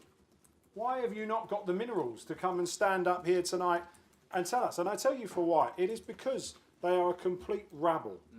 You're seeing it tonight. That is not a group. They haven't got a clue who they're following, where they're going and what they're doing. And maybe that is unfair. Because if you look at the issue of the bins, let's just understand this a little bit more. So the Tories introduced a waste system that was so bad that it resulted in them suffering their worst election defeat in 30 years. It was so expensive that it resulted in the budget being £2.3 million overspent. It was so useless that the borough was left with piles of rubbish, fly tips and rats. It was despised that much that it resulted in the second highest ever number of respondents to a consultation, with 8,000 people demanding change. And then here tonight, at their first opportunity to make amends, what is their plan? To do nothing. That's what they do best. To tell the public that they, the Tories, were right and the public was wrong. Imagine what it was like in the Conservative Party group room when they discussed this and Baggott agreed to keep the bin service exactly the same. It is like the captain of the Titanic trying to convince his passengers that icebergs are not that bad. The stupidity of this alternative budget is alive and well. And then we get to the issue about area committees. So they don't want area committee. Who's going to pay for the statues in Lake Meadows Park? And the benches. Who's going to pay the £14,000, more money than is being spent in the whole borough on twinning? They want the money for twinning, but they are not prepared to put any money in their own area committee for it. But they are prepared to spend £14,000 on a bronze statue to sit in Lake Meadows Park. And now they don't want to move ahead with the area committees full stop. So they've had 1 year of being connected to their communities, coming up with proposals to support voluntary organisations, charities, bronze statues, whatever else they want to come up with. And now they've decided that's like too much hard work. We're not going to do that. we're gonna roll over. And then you look at some of the stuff they're coming up with, and I'm going to talk about this later on, but a feasibility study for the regeneration in Wickford. I mean, there's more equipped members of this council to opine on the state of Wickford, but my God, we do not need a feasibility study in Wickford. We have known for the last 5 years we need a supermarket in Wickford town centre. We had one on the cards, on the table, ready to go. The deals were signed, the heads of terms were there, and what did they do? They decided to reverse the decision. And 5 years later, they're sat here now moaning that they're going to come up with a feasibility study. How long is that going to last? How long is that going to take to come up with any tangible planning applications that we can go forward with? So, Mr. Mayor, I'm glad we're having the opportunity tonight to debate the Conservative Party's alternative budget, even if they are now fricked and don't want to come to the table and debate it. But it is clear for everybody in this borough to see. They got booted out of office because they messed up the bins. Yeah. And they have learned absolutely nothing.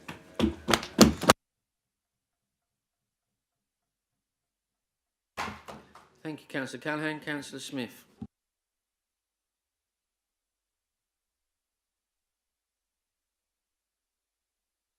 Oh, here we go. Chill out, chill out. I'd like to thank Councillor McGovern for tabling this, because we all believe in transparency and at a future date. But the Tories will refer to this and say, oh, we couldn't get this through and we couldn't get this. It's on the table, on the record. We can see what their priorities are. The leader said in his speech about their beloved town twinning. Why is that not in their alternative budget? Yeah. You know, we did vote Brexit in 2016, and every time I've had the opportunity to cull it, they've come screaming to the rescue, doubling its money, and I see very little benefit in that. Just another way of trying to undermine Brexit. What may appear to look good on here is to increase the gas cuts and the summer prune, which they both got rid of. But have they forgotten the work of Councillor Westwick with his working group, referring to Councillor McGovern, to bring the service in-house? If we have a contractor that isn't doing the job, we fire. Yeah. And there's a lot of parks in Basildon that weren't getting 8 cuts a year. As I said before, my cat Alf, the Ginger Ninja, he was like saying out of one of these Japanese World War II films in the height for summer where they didn't cut the grass, walking through that long grass, you could see it moving. He just needed one of them Japanese hats and a backpack. And Councillor Walter Brown would be out there going, Alf, Alf. People must have thought he was nuts trying to call the cat in for his lunch. So when we bring that service back in-house, it's just, we talk to James, go, James, why did the guys miss that park out? And I know our officer, James Hendry, will be, let me come back to you, Councillor, regardless of political affiliation or not, he treats everyone fair and the same. So what might seem positive is unnecessary because that service is being brought back in-house. And then this rush to save county £100,000. They've just jacked up the council tax today. And moaning that I spoke about Basildon at length. I'm sorry, I'm not going to talk about their parts of the world, unless it's the multitude of sweeties they get. So let county find £100,000.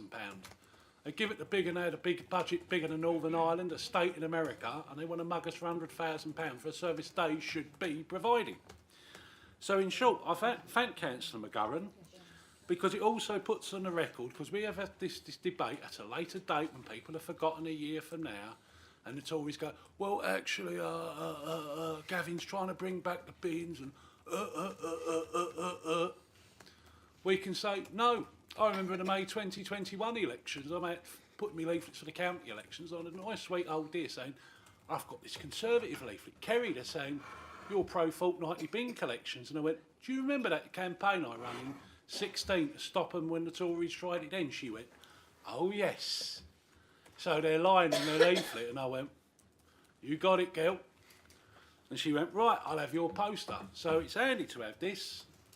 So we'll have that in our doors when we have the election, and anyone sees any porky pies or Jack and Ori blue leaflets, I can show that to them in their own words, the Conservative alternative budget for 25-26, sorry.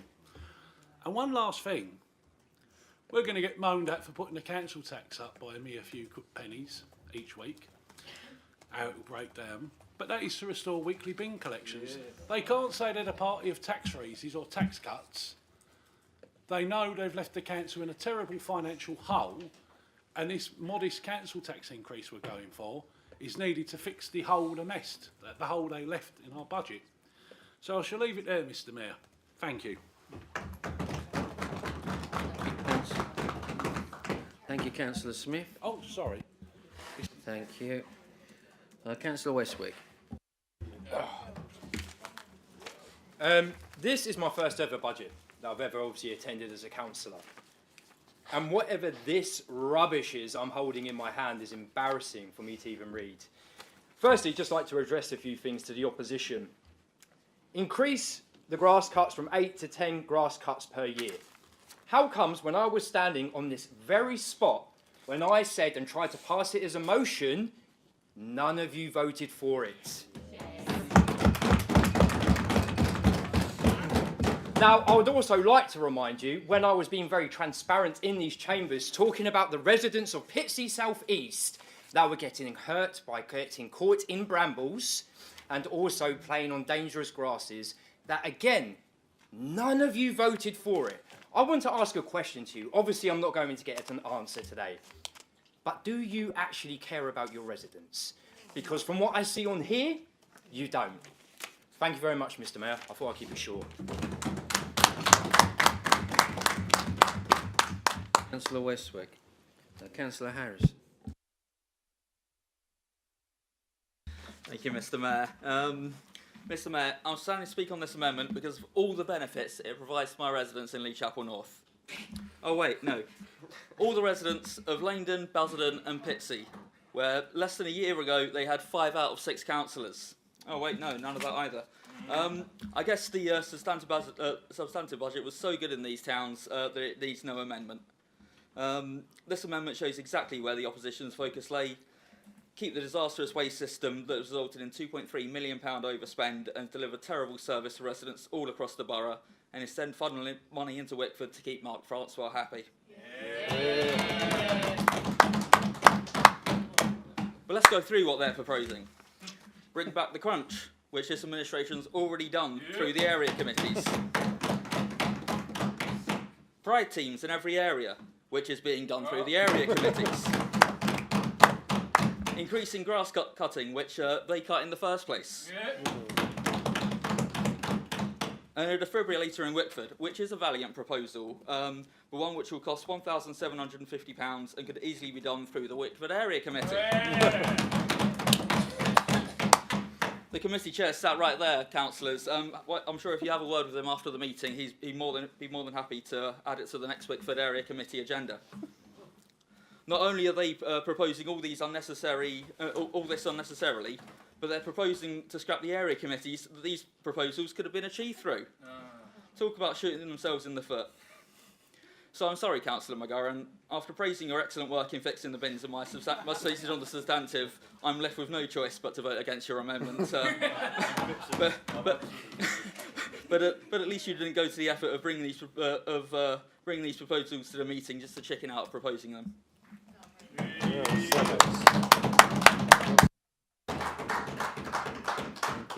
Thank you, Councillor Harrison.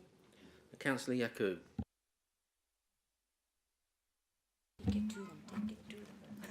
Thank you, Mr. Mayor. Tonight we've had Councillor Baggott talk about smoke and mirrors. We've heard Councillor Schrader accuse us of being all fine words and lofty aspirations, but light on delivery. Yet they've spent months tying up officers in endless meetings to draft an alternative budget, only to bottle at the last minute. It seems they are more embarrassed by the budget they've produced than they are by their own colleague, Councillor Sargent, who stood up tonight and maligned this council with rhetoric heavy on, and Councillor Baggott, you'll love this, hyperbole and light on substance. They will talk about premature self-congratulatory messaging. They stood up and claimed that our budget was built on lies, yet their own budget was so premature they scrapped it even before putting it forward. And we've heard tonight fear. Fear of devolution, even though they can't find a single person in the borough who thinks two-tier local government works. They've abolished the crunch themselves, yet their abandoned budget now proposes to bring it back. They slashed grass-cutting services, yet the same budget they were too afraid to present tonight plans to reinstate it. They are just undoing their own mess. But where they really should have had the sense, to undo their own mess, they are still clinging to fortnightly bin collections like it is their only lifeline. But Mr. Mayor, they are still getting the numbers wrong. You overspent on this, but according to Councillor Schrader, it's Labour that doesn't know how to count. They want to scrap area committees, committees that gifted them more power over their own wards than we ever had when we were in opposition. This was a real act of advancing democracy, Mr. Mayor, the very thing that they claim to champion when shouting on Facebook about their own Tory colleagues at Essex cancelling elections. It's the same tired excuses every time. The agenda disappeared. The invite wasn't there. A bit like how their alternative budget mysteriously failed to materialise tonight. And did you see how Councillor Baggott reacted when Councillor McGurran was about to move their budget? It becomes your budget. Is that how ashamed of it you are? Yeah.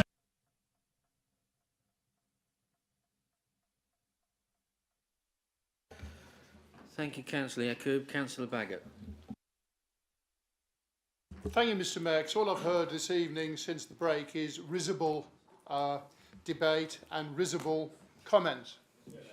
Now, you'd have thought that an administration that talks about vision and everything else would understand the basics of the Constitution. Now, the fact of the matter is, and I'm saying this for the residents at home that will probably be amused, why 25 minutes have been taken up by an administration in control talking about something that doesn't exist. Because, of course, we're not moving a budget. We did work with officers in order to actually move a budget, because unlike the Labour group, who when they were in opposition wrote on fag packets and actually made them up the last minute or gave us amendments of one page, we intended to present a fully costed alternative budget. However, the reality is, when we discovered that every single time there was a meeting, more borrowing had been carried out by this administration, more spending had taken place that we weren't aware of, and that the finances were so catastrophic that we couldn't keep up with it, we had to be honest with the public, and that is, it was impossible for us to set a meaningful costed budget because of the prolificacy of this administration in both its borrowing and also its reckless attitude to the spending it's done.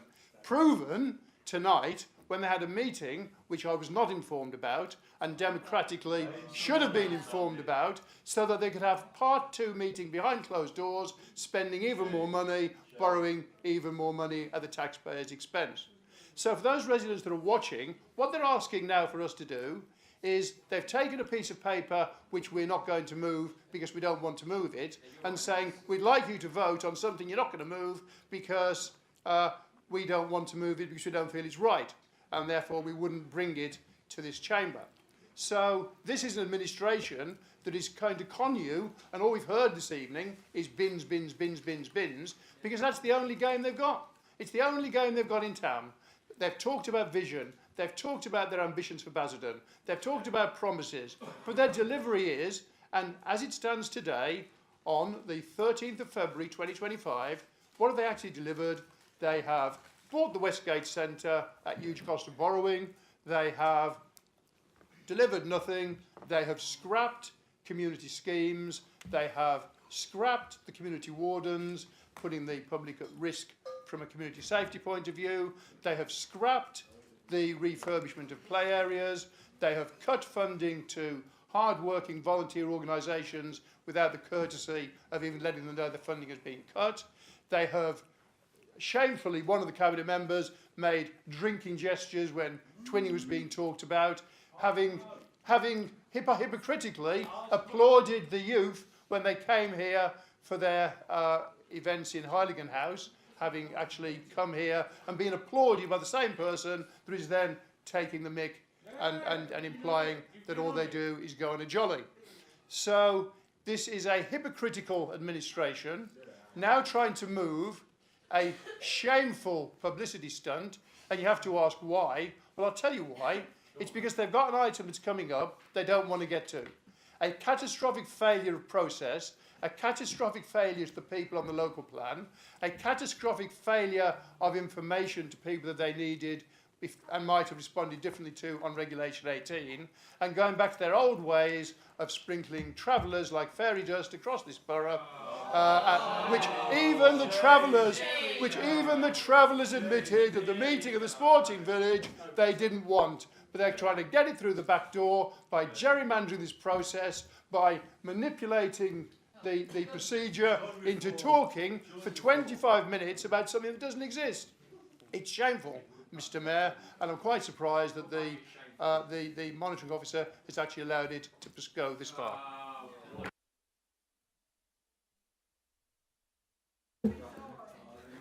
Thank you, Councillor Baggott.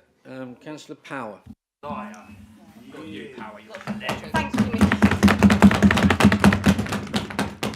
Thank you, Mr. Mayor. I stand here as an elected member for Langdon Park, but also a cabinet member for jobs, skills and local economy. This affords me the opportunity to work across all 5 towns. Looking at this alternative budget, I'm not sure if across the chamber they're aware that Langdon, Basildon or Pitsea even exist. Absolutely nothing in this one-page, barely thought out about, waste of time delivers anything for our residents of this borough. We have set out 5 clear ambitions, simple things that our residents deserve. I will remind you. 1, fix the bins. This alternative budget, no, sticks to the same old system that lost them control of the council and ignores the response of over 8,000 residents of this borough. Number 2, regenerating the town centres. Nope, nothing. 3, building homes for Basildon residents. This budget, no plans and probably no local plan. That would be scrapped quicker than they scrapped their own budget tonight. Yes. Making communities safer, nothing. That was eloquently put by Councillor McGeorge herself. Yep. And back in Basildon businesses. Councillor Barnes, thank you for your advice and guidance. But something you may not know about me is I'm not afraid of hard work and I'm not afraid of a challenge. Yeah. And neither are the officers of this council. We will work and we will deliver a Basildon Construction Academy. Yep. And as for something to cushion the blow, again, there's nothing in this budget. I will happily repeat myself and the fellow councillors on the right side of the chamber. We are an administration that delivers, we have ambition, and we make this council work for the people of the whole borough.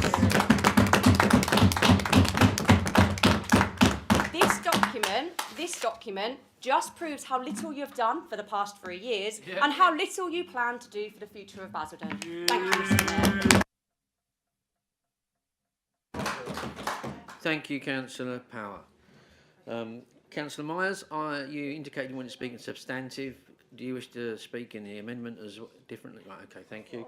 The next speaker is Councillor Ferguson.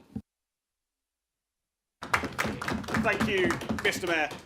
I really don't get the Basildon Conservatives, you know, and I want to be able to thank Councillor McGurran for being able to present the document, dated, as Councillor Baggott quite rightly reminded us, of the 13th of February 2025. Just so you're aware, that is today, so it's your document. It's called the Alternative 2025-26 Budget by the Conservative Group, so I'm assuming your document. So I want to thank Councillor McGurran for exposing this. He's been exposing things all his career, and I'm glad that he's been able to expose the Conservative budget. I'm not David McCovey, you know. Exposing the Conservative budget, may I add. I want to just come to some of the comments from Councillor Baggott tonight. He criticises the budget process that has been followed. He sat in the very same cabinet meetings that I sat in. He was asked about any items that he wanted to add onto the budget. He was louder tonight in interrupting people than he was at the cabinet meeting where we're discussing the budget, and he was invited by the leader to be able to address any questions that he had on the budget in the first place. Now, I do want to address some comments that Councillor Baggott has made. The very first council meeting I ever sat in 6 years ago, where Councillor Baggott got up and he grandstanded and he said, there are no monopoly on good ideas. He once believed that every councillor was able to make a decision and be able to make decisions that benefited their residents. But every time an opposition member got up and proposed an amendment, he rejected it. He doesn't believe what he says then. And when it comes to trust and transparency and decision-making processes, what we see tonight is an absolute mess of what the Conservative group actually think of their own policies. We started the municipal year in August with the Conservatives of Wickford delivering a leaflet criticising the £80,000 investment of the area committees that they were being given the freedom to be able to invest in. They then backtracked on that and then decided to believe in the area committee process and are able to bring forward particular ideas. Now, I've sat in area committee meetings with the Conservative group. I know they split 3 ways in voting for a bench, but it's okay. It's okay. The Wickford area committee last week, 3 Wickford Conservative councillors split 3 ways on voting for a bench. That's okay. It's democracy. You're allowed to vote whichever way you want. Got no issues. I then hear the Billericay Conservatives on Facebook on Tuesday night celebrating the investments that they've made because of the area committees. I hear Councillor Schrader, or I read on Councillor Schrader's blog last night, bemoaning the fact that the area committee in Billericay is the only committee that they have a majority on, yet the electorate saw to that. They made sure that that was the only committee that you had a say in. So we're against it in August, we're in favour of it in November, we're against it in January, we're back in favour of it on the 12th of February, and we're now against it on the 13th of February.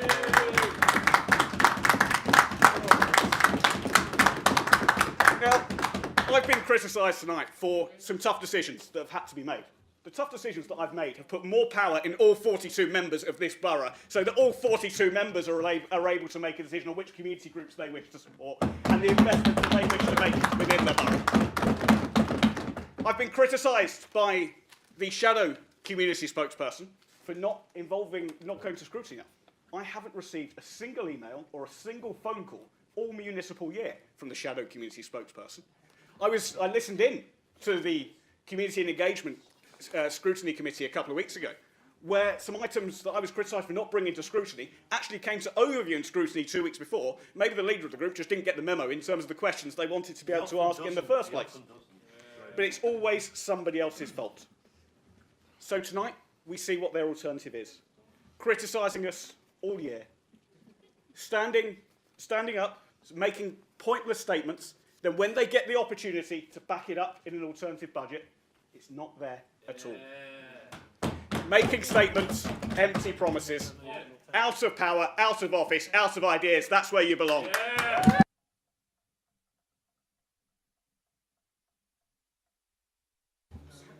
Thank you, Councillor Ferguson. That concludes the debate on the amendment. Right, okay, Councillor, I haven't got their names down. They should wave their hands high in the air so I can see from way over here. Okay, so Councillor Brown and then Councillor Ansell.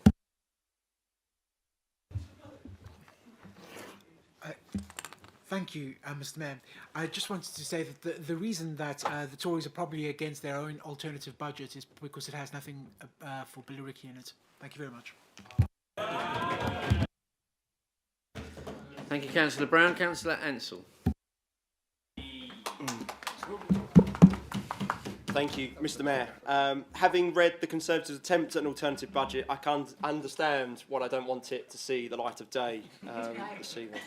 My colleagues already exposed that the Conservatives want to keep their disastrous bin system that costs more, overspends to the point of £2 million plus, delivers less of a service for residents with a bi-monthly black sack collection and sends fly tipping through the roof. When it comes to area committees, this administration is empowering communities and supporting local charities in the amazing work that they do in our wards. In Friends, we've made good use of the area committee funding to support the trailblazing work of La Danse Fantastique to work in partnership with NHS to support people and help people with Parkinson's. We have supported the Friends Community Centre to upgrade its facilities to allow it to put on more of a service for people and help secure its long-term viability. And we've brought back the crunch. And at our next area committee meeting, there will be further items to provide support for local sports clubs, more community centres and Gateway FM. And the Tories would pull this funding and rip another tear in the social fabric of our community in the process. I've heard the contributions of Conservatives on tax this evening, and Mr Mayor, I cannot believe the cheek. It wasn't long ago that a Conservative councillor in this room said he was proud to be raising council tax. And we now know, Mr Mayor, we now know that they'd be raising council tax again too. And talking as a business owner myself, SMEs up and down the country and here in Basildon are paying the price for their government's hike in corporation tax. They tax success, Mr Mayor, they tax success, and they hammered people for aspiring to go out there and make it in the world. So, Mr Mayor, we judge them by their actions, not by their words. And that's why we will never, never take any lessons on tax from the Conservatives.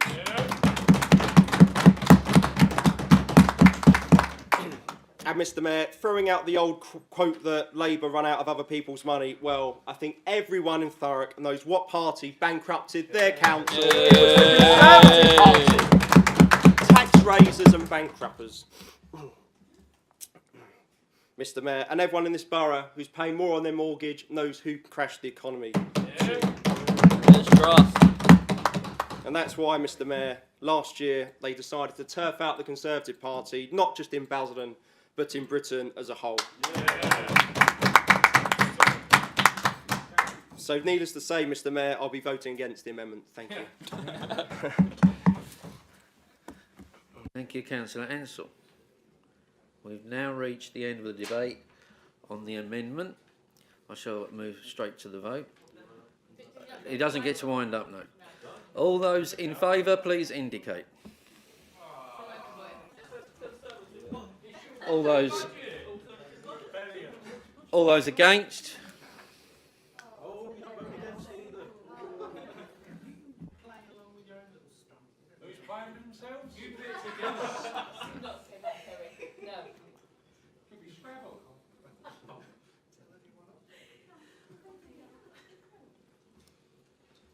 And any abstentions?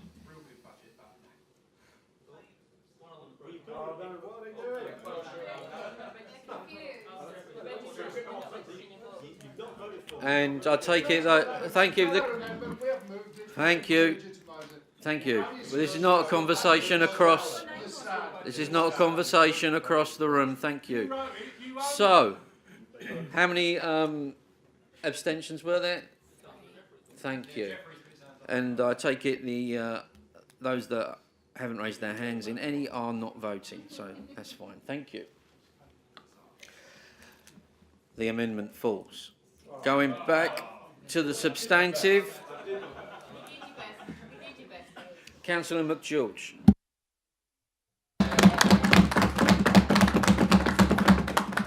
Thank you very much, Mr Mayor. This is a little bit longer than the last speech I made. Ensuring the safety and well-being of everyone who lives, works or visits the borough has always been and will always be one of this administration's highest priorities. Every individual, regardless of whether they're a resident, a business owner or a visitor, deserves to feel safe and secure. A safe environment fosters a sense of community and trust, and it enables residents to live their lives without fear or worry. It will also encourage growth and prosperity in the borough, which will benefit us all.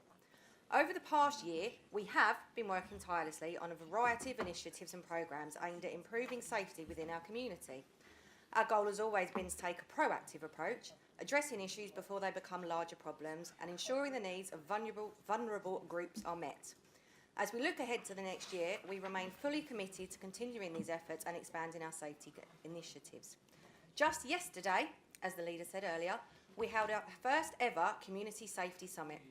A pivotal event where we took time to listen to our residents, businesses and local organisations. Through open dialogue, we gained valuable insights into the concerns of the community, and in response, We've developed and are implementing proposals aimed at addressing these concerns. These proposals are designed to tackle both the visible and hidden aspects of crime and safety. In addition, there will be a follow-up event next Wednesday in the Eastgate for more members of the public to come and give their views. We're proud to have launched the Women's Safety Charter in our borough, a vital step towards ensuring that women and girls feel safe, respected and protected.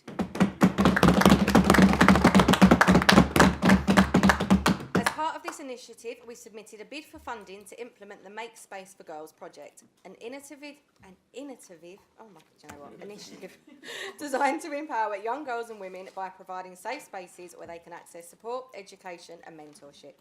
This project aims to break down barriers to include and build a culture of safety and respect for women across the borough. As an administration, we understand the devastating impact that domestic abuse has on individuals and families, and we are taking significant steps to strengthen our response to this issue.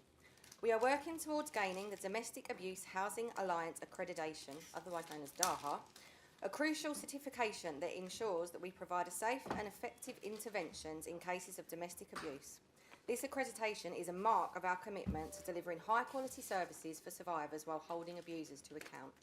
We are focused on meeting the diverse needs of survivors and offering them the support and resources necessary to rebuild their lives in a safe environment. In a further demonstration of our commitment to support individuals in crisis, we launched the J9 initiative. This initiative designates our council building as a safe space where anyone in need of immediate assistance can seek refuge and support. Whether someone is experiencing domestic abuse, feeling vulnerable or facing other crises, they'll be able to approach our building for help without fear of judgment. The J9 initiative also encourages local organisations and business to take part in ensuring these safe spaces are readily available for those who need them. A comprehensive evaluation of the town centre is underway. We're assessing the various areas, including identifying any so-called black spots, locations where crime or safety concerns may be more prevalent. As part of this process, we are evaluating whether we need more CCTV cameras in high-risk areas. This will include car parks, pathways and alleyways. We'll also be making the necessary improvements to the physical infrastructure, such as enhanced lighting and ensuring that public spaces are well maintained and safe for all. As the leader has already announced, Wickford Police Station will reopen as a fully functioning community safety hub, acting as a central point for community engagement, safety coordination and as another base for officers. We'll be working with County Hall to turn the street lights back on.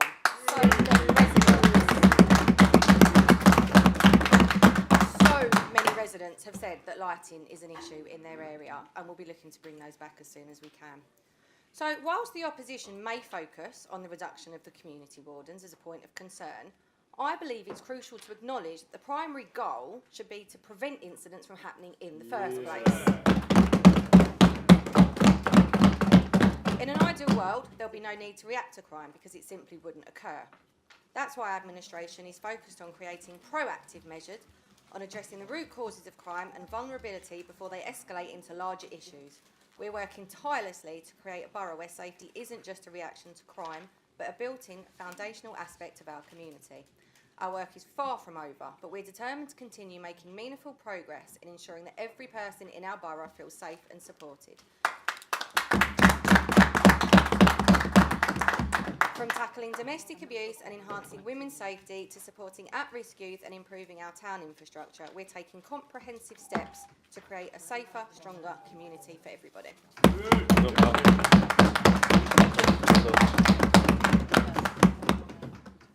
Councillor McGeorge, can you turn the mic off, please? Thank you. Procedural Rule 1512, Mr. Mayor.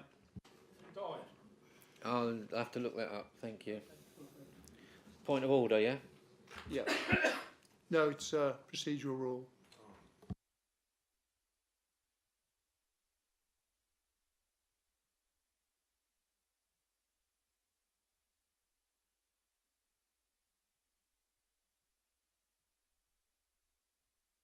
Could you further explain that, thank you? Yes, surely, Mr. Mayor. Given that there is an item of great public interest which needs to be debated in this meeting, i.e.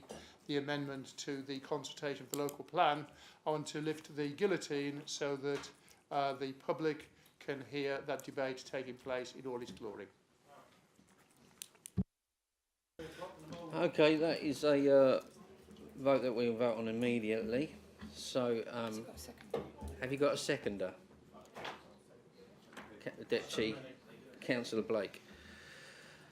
So we will now vote on whether to lift the guillotine. That means extending the meeting beyond 11:30. All those in favour, please indicate.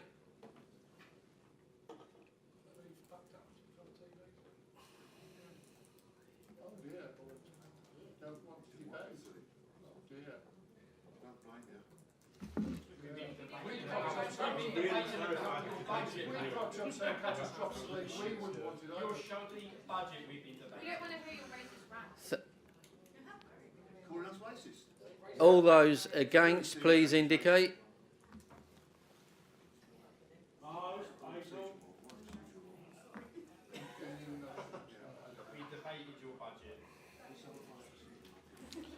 Are there any abstentions? Thank you. That motion has... Chairman. Oh, Mayor. Mr Aldridge. Councillor Aldridge, did you vote, Councillor Aldridge? Are you abstaining? Thank you. Mayor. That vote, sorry, I have to declare the initial... Okay, my apologies. That vote failed, so passed. We're stopping at 11:30. Thank you. Councillor Blake. Yeah, I'm not very good at procedure rules, but I'd like the member over there to retract those comments that we are racist.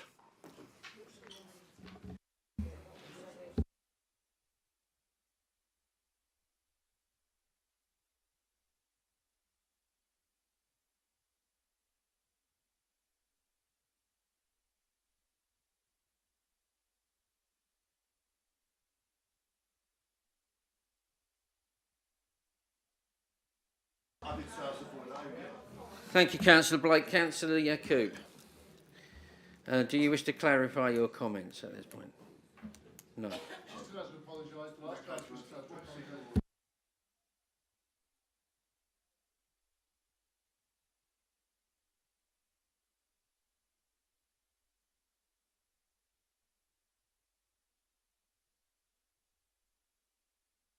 Councillor Mordecai.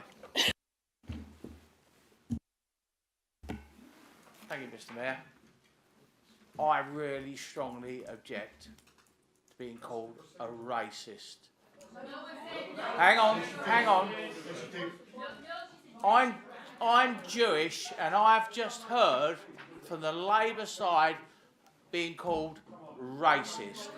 I am highly offended, Mr. Mayor. That was the words used. That I am racist. Okay, thank you. Thank you, Councillor Mordecai. Thank you. Councillor Mordecai. Unless you have a point of order, you have the opportunity to raise it with the monitoring officer after the meeting. Okay? Then we'll proceed. Can we adjourn the meeting until we look for this procedure rule then, please? Procedural motion, so it's a serious enough. I'll give you 2 minutes. Thank you.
Members are beginning the meeting again shortly, momentarily.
Okay, reconvening the meeting. Councillor Mordecai, have you got a point of order reference number?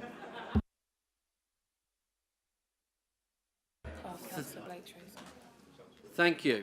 We shall continue with the debate. No, I wish to come, yeah, under 23A, Mayor.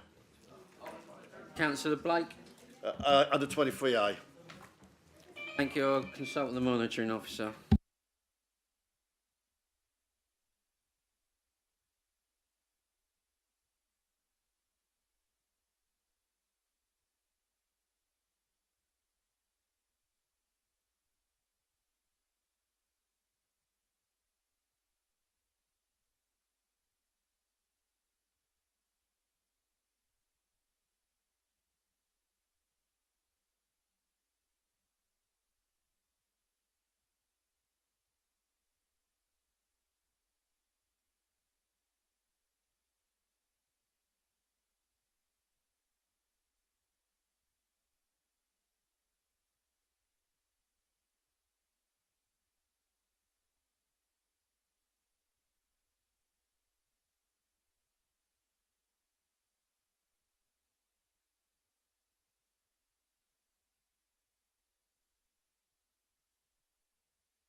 Members, if you'd like to be seated, thank you.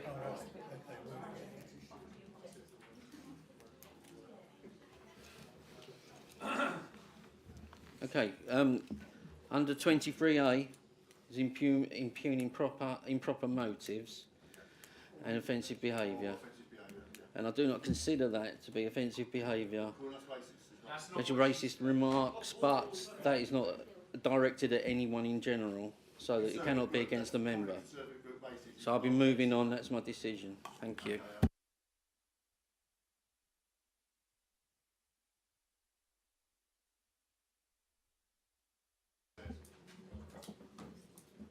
Moving on, Councillor Myers, thank you.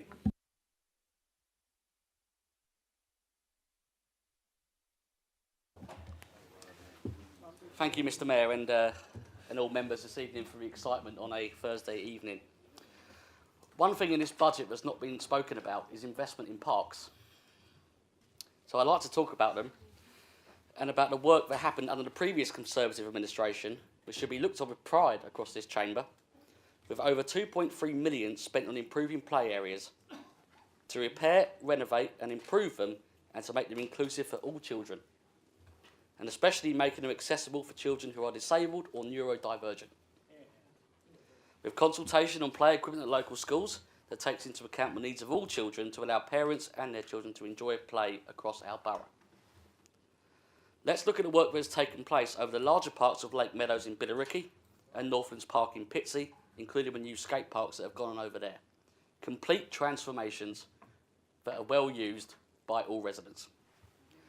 Smaller areas such as Freeland's Open Space, Holy Cross, Jubilee Drive, Barn Hall in Wickford, Swanmead, Haverley and Ward Close in Langdon being thoroughly enjoyed, and showing that this Conservative administration had invested across the whole of this borough.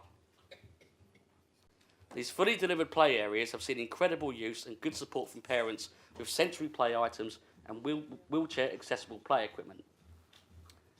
Now I pay tribute to my former colleague, Jeff Henry, who led this project, at £900,000 per year. Yet in this budget, he has been cut by £750,000. There are originally still 7 years to go and a lot of play areas to renew. And in my ward of Carston and Crouch, a very large geographic area, there are play areas scheduled to be fulfilled but now lost in the ether. Sites such as Netherden Park, Elder Avenue, Crays Hill, Ramsden Bell House and Note Bridge, with no funding certainty. Despite record borrowing for the purchase of homeless accommodation and the vanity of the Westgate, a perfectly functioning shopping centre and a proposed arena, I wonder what the first show of this arena will be. Perhaps Monty Python's Labour's Flying Circus. It is borrowing to an extent that cannot be sustainable. Even the next agenda item seeks to increase the operational borrowing limits. But it's not investing this year on what residents need now and in the future, new and fully accessible play areas. These play areas and improvements improve physical and mental health, with parents able to interact with each other and children to play in new inclusive environments with their colleagues.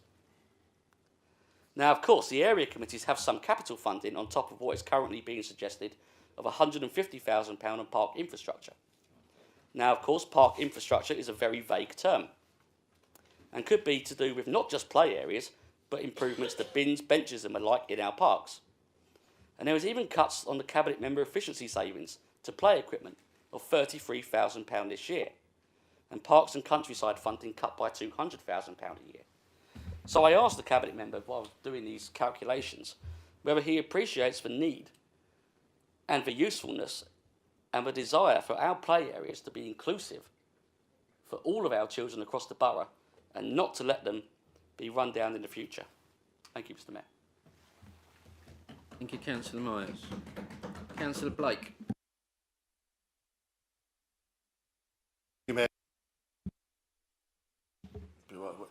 First of all, to Melissa, when you do that next thing for the crime prevention better than cure, I absolutely agree with you. Could you make sure I get an invite for that personally, so I can come along from my job capacity? Yeah. Just a couple of things to mention here.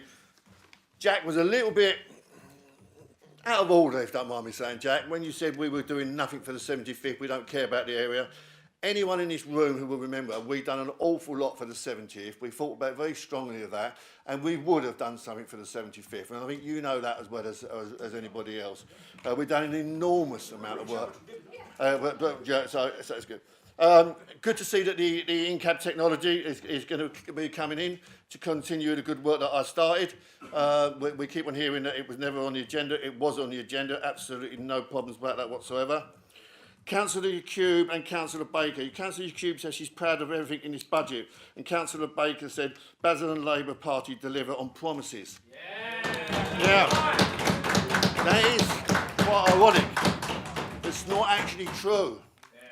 By your own admission, you've put the cost of the bins up from £25, which you said would be, to 50.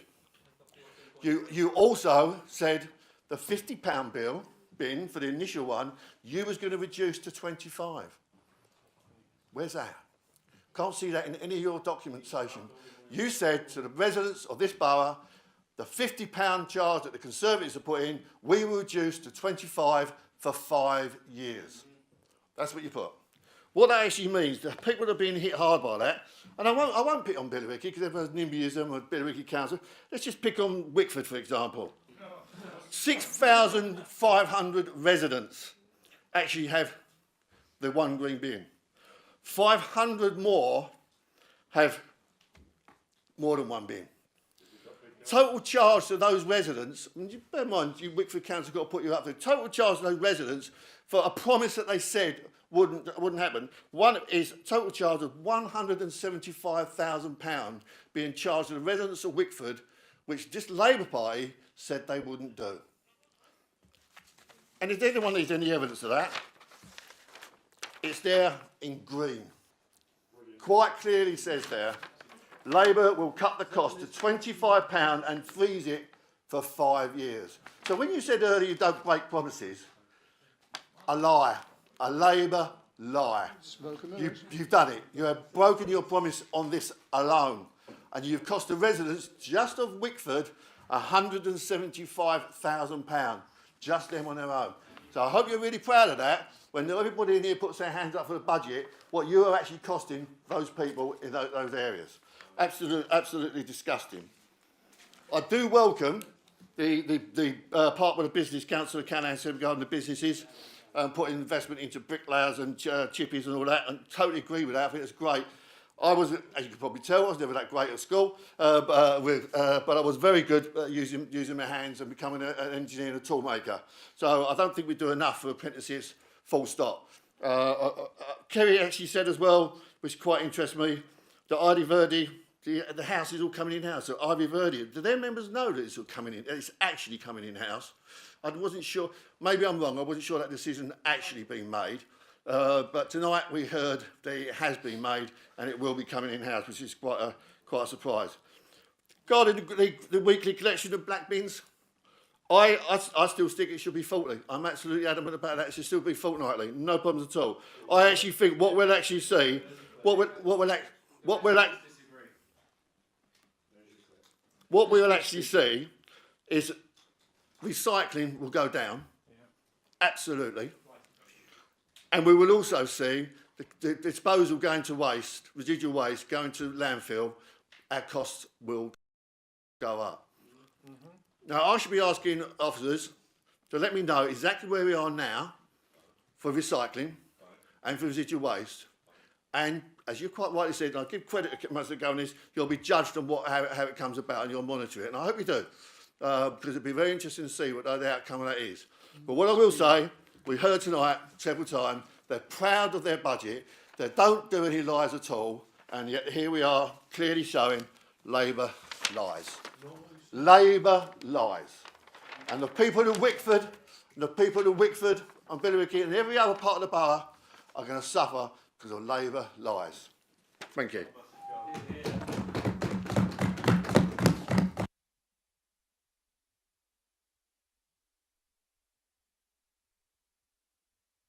Thank you, Councillor. Councillor Smith.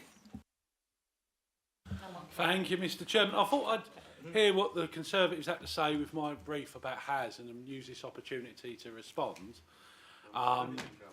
They didn't. I know my predecessor quoted me when I said I don't like to bad my predecessor, but I normally save that for announcements where you don't get the right to reply. And one of the big causes for the council's financial woes is the cost of temporary accommodation. Scroll back to when you come into this power, May 21, it was in the hundreds of thousands. If we followed your policies, this April, £3 million. Councillor Baggett, if you don't understand about this temporary accommodation, read your agendas on the email and you'll know about this cabinet meetings. And that's why we've had to borrow money. Now, if you don't understand bricks and mortar, right, you buy bricks and mortar in this country, it only goes up in value. Look on Rightmove. So we have a budget to go up to borrow to build and buy. We own the asset, and then we will see what the social housing looks when properties are being built under the local plan, and Councillor Del Brown with a big stick are making sure about the 50% affordable housing and what affects it. As Councillor Baggett, if you listen, you may be a more learned man. And once we're in that situation, we can look to liquidate the asset and make a small profit for the taxpayer. At the time, when Councillor Callaghan was previously leader, he made some investments where we borrowed some money, and that brought in 4 million. At last year's budget, he was claiming that was your idea. Wow. And remember, I said, no, that was Councillor Callaghan. You go, no, it wasn't, no, it wasn't. So it's all right when he borrows money and it brings in 4 million, right? And we're doing a similar sort of thing with temporary accommodation by buying property. So instead of us paying £100 top whack a night to put someone in a really grotty place with shared kitchens and bathrooms, I think if you put a cat or a dog there, you'd have the RSPCA knocking. They're not nice. And we shouldn't be putting our own people in our times who've been turfed out by the Rigsbys of this world. Right? They should be living in decent, clean accommodation with their own kitchen and bathroom. Isn't that why our predecessors fought in 2 world wars so we could have it better? Not turn the clock back to Victorian England. Right? No, never again. Land for heroes, Cal. That's quite right, a land fit for heroes. And that's what we're focusing on. And that improves the health outcomes, the education attainments when people are living in stable conditions until we deal with this housing crisis and the lack of affordable housing. Just look on Rightmove and compare that with the local area housing allowance and see how many properties come up, not in a day, not in a week, try a month. You could probably count them all on one digit of one hand. Very few. You sat there and let Chapelgate grow and grow with weeds. Fiddled around, instead of getting it built, do we call it Vera Duckworth House or Ken Barlow House? I scrapped that, sent Dominic, sent Patrick, job done, the builders are on site, the work's coming on sooner, that's going to help with our temporary accommodation and local people looking to put their first feet on the ladder. We have done a lot, and you just go on about, oh, it's borrowing. Yes, our leader is Callaghan, but his first name's not Jim, and you ain't Margaret Thatcher. And making them arguments, trying to insinuate that our leader is the Jim Callaghan of the 70s, you couldn't be further from the truth. I'm not saying anything derogatory. I didn't want to get you in trouble, Mr. Leader, with some of your party supporters comparing you to Tony Blair. But I'm sure you take that as a compliment, so happy to do so. And then we hear other things tonight about scrapping these park wardens. Well, one evening 2 summers ago, I'm working my bit, talking to my residents around the Woodlands estate, and there's these 3 little idiots on moped bikes. I thought, oh, if you was only a bit older. Just stand like that. Oh, did you fall off your bike? Never mind, but they're children, so I couldn't do that. And it was a lovely summer's afternoon, and residents are out in the street, so I called 999, very nice police officer. As expected, I'm really sorry. If we can get someone out to deal with these idiots on the mopeds, because it was like watching Steve McQueen, where they're driving around the Woodlands open space, and there's people coming home from work along Melbourne Path, which we've funded and you voted against. And then when I went to Tesco's, you call them community safety wardens, I just remembered a report that was put to us, cleaning company from Southend. You call them tomatoes, I call them something else, yeah? And what was they doing at Tesco's? Helping the Tesco's shareholders defend their profits by going after shoplifters. Well, if they've got their own security, That's for Tesco's to sort out. We was paying for these community wardens. Instead of being out in the Woodlands estate, they're looking after Tesco shareholders' interests. So what we're putting here down tonight is fixing the mess we have been left. And I think, had we not had those all-out elections, the previous administration would be able to work well with their colleagues in Thurrock and saying, how do you deal with a bankruptcy notice? Because that's what we was facing, because you was going to do nothing about temporary accommodation. You was wedded, fettered to a corpse of these rotten bin service. Is it because those bags has Brentwood got? Is there some Mrs Bouquets who come to your party meetings and go, oh no, we can't have those Basildon bags. Oh no, we'll have the Brentwood system. It doesn't matter if it's stock tongs, I'll just get the zoo flora out. You know, if that's what your supporters want, that's fine. Yeah? You can put down your election leaflets for going back to minging bags, just like Brentwood's got, and you can keep your hyacinth bouquets happy. But for the people who live in the real world, they've got to deal with it, yeah? I mean, it's what was, I'd like to say, happy birthday to Councillor Walter Brown. He may have breached the council's constitution. I'm disappointed you got the rules and the constitution, because I've been telling Councillor Brown he had to buy a cake for all 42 members and officers and he didn't get his wallet out. Maybe I should have sent Moses then. If he could park the Red Sea, maybe he could park Councillor Walter Brown's wallet. It's worth a punt. So there was one thing I did have on the tip of my tongue, but it's been a long night. But I've heard nothing from the other side. Absolutely nothing. Just all this, all that. Nothing positive for the borough. And I think when we face these all-out elections for the new authority, for the new shadow authority, which will be the first test of councillors, looking at my Labour colleagues, obviously you've got the mid-term blues, which every new government has, but I think you'll be able to knock on doors and say, this is what we have done. Yes. That's what I was going to say about the Westgate. Now they're saying we shouldn't have borrowed to buy that. It's perfectly fine. We had sharp practices in that car park. How many people, I mean, if former Councillor Andrew Golden was in, I mean, they'd done a Channel 5 documentary about it. Going down, trying to catch people out, oh, that machine's not working, small print, small print, small print. And the amount of people who didn't live in the borough, but came to the borough to spend their money, which they're very welcome, that for them was the kiss of death. Don't come back to Basildon, because we had sharp practices at a car park. There are some stuff that's yet to be signed off and agreed. It's exciting. It's what residents are asking for with the retail experience. And I'd like to thank Councillor Callaghan. You had, what was it, 5 days to get that deal done?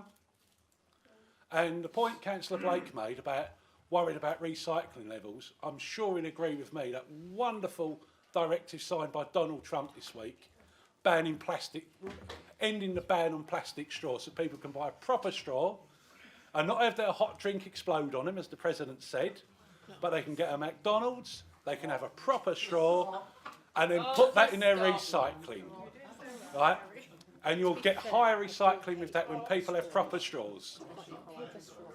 See, Councillor Blake's agreeing with me. We're going to up our recycling just on that point alone. I'm very sure of that. But don't forget, your colleagues at county I've got plans to send all of the county's rubbish for incineration. And when you look at the story of incinerators, where they are, them authorities are not interested in recycling. They see the recycling as fuel for the incinerator. Yeah. So county won't be too upset whatever happens with our recycling rate, because it's fuel for their incinerator. Right? And Gavin Callaghan is leading the fight on that appeal, because we're going to make sure people in Basildon don't have premature deaths from the carbon dioxide in high levels being issued out, which is bad for anyone with a respiratory illness and disease. And I'm surprised the Conservatives opposite didn't want to bring up about the incinerator tonight. Because no one here wants to see someone have years knocked off their life because of an hard-nosed company picking out a poor area where they think they can burn other London's junk and threaten the health of our residents. And I'd like to thank Councillor Callaghan for his battle with County Old. And I'm sure he doesn't have to ask, but if he'd like me to take them all out one by one in the car park, be delighted. At County Old.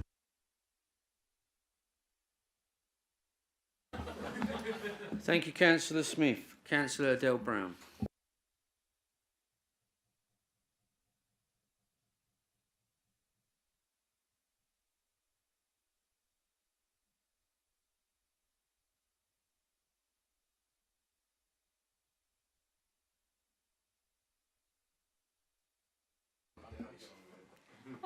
I am. Mr Mayor, colleagues and residents of Basildon. This is a really defining moment. As the leader began tonight, he explained how the reform that is happening to Essex has great opportunities and some sadness in the fact that we only have 3 budgets left to make a difference in this borough before we as councillors no longer get to sit in this chamber and no longer have the privilege to represent our residents in the way we do now. So it's important that we take this moment to make a change, and a change that is lasting and a change that matters. We're debating the future of our borough. When we think about our budget, yes, lots of numbers, money taken off here, money added on there, but it is all about our priorities and the things we want to do for our residents and the things that we know will make a difference. Tonight, it might not be a surprise to anyone that I want to talk about housing. I'm not going to go through the whole budget. I think we've heard a lot from all sides on various points of the budget, so I want to focus a little on housing for a moment.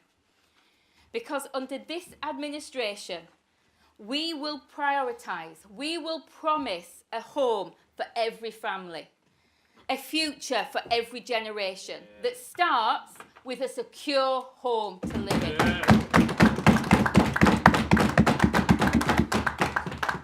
For years, without a local plan, the Tories, because of the decisions they made to withdraw local plans, we have seen in this borough developers run riot. We have seen developments being built without strategic infrastructure, without a strategic plan, because you decided to remove that plan. Without that plan, there is not protection, the types of communities that we should be seeing within our borough. You went on further. You ignored the housing crisis. You refused to build council homes. You let our list spiral out of control. You decided that the best thing to do was to push residents into temporary accommodation that was completely unfit for those families. Shame. That ends now. With a £40 million investment in council homes and acquisitions. This budget stops that. 210 new homes unlocked through brownfield funding. 75 new temporary accommodation units right here in Basildon. We are changing people's lives. We know that developments of property that are planned with matched infrastructure can change communities. We all here live in a new town. 75 years ago, this was greenbelt land, had no roads, had no schools, had no large employers like Ford's. And that changed because someone made the decision that a plan was needed to provide homes for people. And a plan was needed to ensure that the infrastructure that supports communities would be delivered.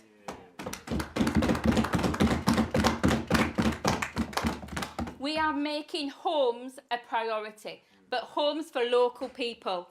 We are ensuring that Basildon residents come first.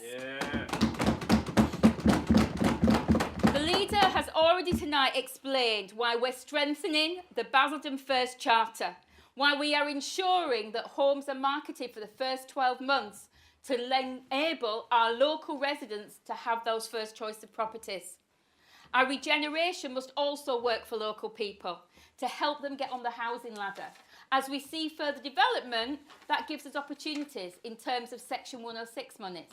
It enables our planning officers to get the absolute maximum out of each development so that monies can be used for infrastructure. And by that, we are talking about roads, we are talking about schools, dentists, hospitals, green spaces, parks, all the things that enable people who have a home to be part of a community and to thrive. But we recognise recognise affordable housing, I say all the time, is not a description, it's a legal definition, and there are several types of affordable homes. Kev's laughing because we have this discussion often. There is social housing, there is affordable private rents, there is schemes that enable people to have the opportunity to buy their own homes through first-time buyer discounts and shared ownership. It is critical that our local plan reflects that, and through our local plan, we can ensure that affordable homes are in the right categories, in the right places for our residents. Yeah. In order to support that further, we are ensuring that we are bringing forward a first-time buyers mortgage guarantee scheme to Basildon. I will present a paper in this, well, probably early summer, explaining how that's going to work so that our residents have the opportunity to buy their first homes. The leader often says that if you grow up in Basildon, if you work in Basildon, if you contribute to Basildon, you should be able to live in Basildon. That is what we will deliver. I can see I'm buzzing, so I'll just flick to the end, if that's okay. Yep. Yeah, I thought you might want to hurry me up a bit. I'll miss out 2 pages just for you. So, what I'm saying is tonight we're presenting a Labour budget full of Labour priorities and Labour values. But many of you in this room share those values. You share those priorities. Not because you're a member of the Labour Party, not because you're representing as a councillor, as a Labour councillor, but you do still share those values. And as a result, you know this borough needs a budget like we are presenting to you tonight. You know this budget is for a borough that cares. It's for a borough that wants to build homes. It's for a borough that wants a future. So tonight, I'm asking each and every one of you that cares about homes, that cares about schools, that cares about young people, that wants their streets to be safer and their lights to be on, to consider, do you share our values? And if you do, vote for this budget. Thank you.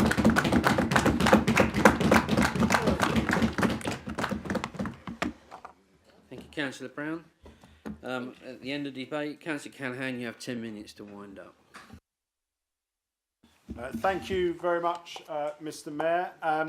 I'll do this in reverse order and begin by saying that I agree, obviously, with every word that Councillor Brown has just said. Always. Always. One small correction to Councillor Smith. It is Sir Tony Blair, but no worries, we will leave that alone. I'm glad, actually, that Councillor Smith brought this up because I think it was missing in a lot of the contributions about temporary accommodation, because in every single Cabinet meeting we have held since July, including the one tonight that was available on Members Net for every single councillor to see the agenda and know it was happening, Councillor Baggott has either not turned up or he's walked out on those items. He has shown absolutely no interest all year on anything to do with temporary accommodation. And the reason why they don't want to talk about that is because if you look at the budget position on TA, if we carried on with their system of not buying any properties and not addressing it, then by year 3, the cost of temporary accommodation would have been £11 million. Right? That would have meant that the Conservative Party would have had to introduce a 15% rise in the council tax in order to balance the books and pay for the budget. Just like their mates in Thurrock, who crashed the Thurrock accounts, they would have had to do the same here with a 15% rise because they were not on top of the crisis. Councillor Blake talks about recycling. I have to say to him, look, we're not going to win the argument on recycling. And by that I mean you recycling the same old tired arguments with the same old tired people. I imagine that being the hill that you've chosen to die on. It really does make sense. They talk about the grass tax and the grass tax charge. I mean, it is a fabulous leaflet that you continue to highlight. And it is still our intention to introduce that policy. Obviously, we have inherited a £2.3 million overspend this year, but we are in the next financial year working through income generation schemes, as I've outlined in the budget today.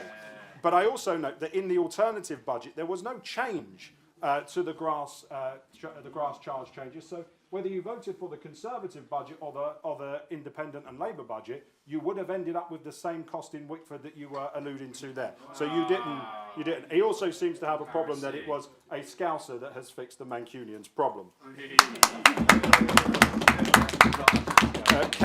Sorry, you're not actually a Scouser, I get that. No. Councillor Don't Myers, sell them as close as.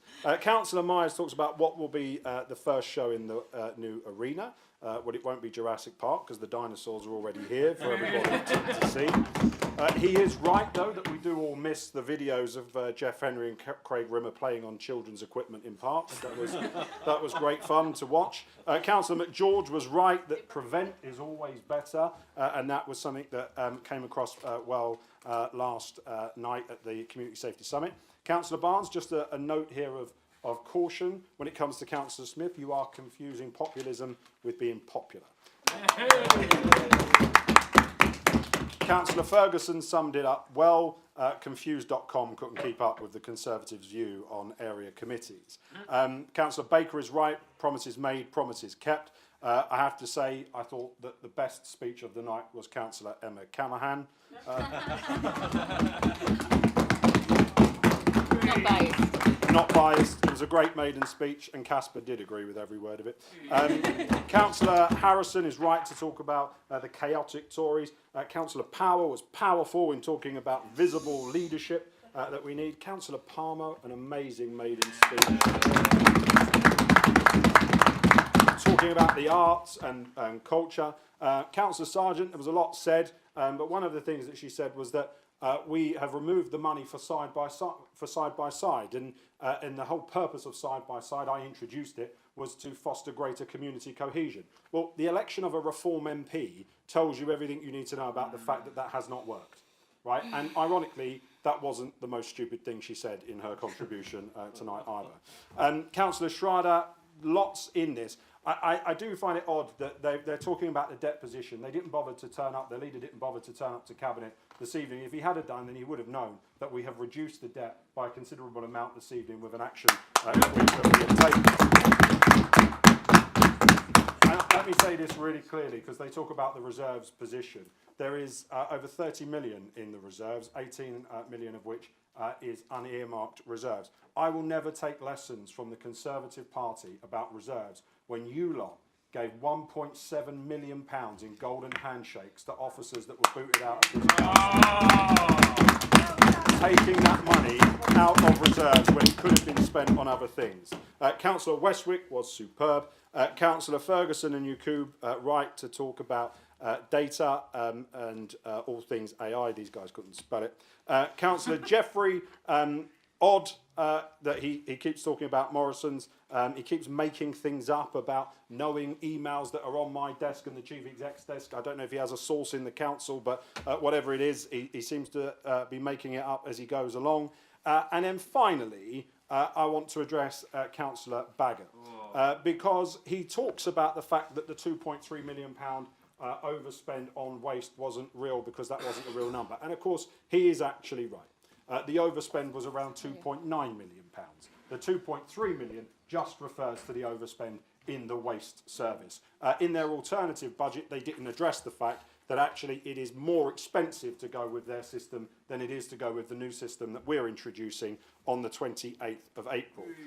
He talks about the borrowing being out of control, but at the same time, as Councillor Smith alluded to, they were in favour of all of the commercial asset acquisitions that we undertook that were generating revenue for the council. They did not come up in 3 years with a single income generation scheme or idea for the council. And he tempts me, they all do. They keep saying that it's all smoke and mirrors, that it's gaslighting, that we haven't delivered anything. Let's put the record straight. 13 days after we took control, we purchased the Westgate shopping centre. Since May, there is 91 brand new council homes that are coming. We've reintroduced the crunch service, saved our PCSOs, introduced the Parkside Carol services. We launched the Meet the Buyer events to make sure that Basildon, Bricky, Chippies and Sparkies are first in line to build those new homes. We've completed the Regulation 18 consultation to ensure we are still in line with the government's timeline. We've secured 1,000 ring doorbells for victims of domestic abuse. We've raised over 5,500 presents for children in our Christmas gift drive. We put the Christmas lights back on. We hosted the borough's biggest ever skills show. We launched the Warm Home Guarantee, the first in the country to launch the Warm Homes Guarantee. We launched the Educational Essentials Bursary. We've halved the winter break on the green waste. We've purchased 350 homes for TA. The Laindon regeneration is unlocked. We opened the View Cinema. We launched the Summer of Sport. And yes, we have delivered Baz Exit. And it has been 9 months. So just wait. Once this budget is passed tonight, once we are given a full 4 years to implement all of our changes, you just wait to see what we do with this borough, Mr. Mayor. I commend the budget. I urge people to get behind it. It is a budget for all 5 towns of this borough, and I ask members to vote for it.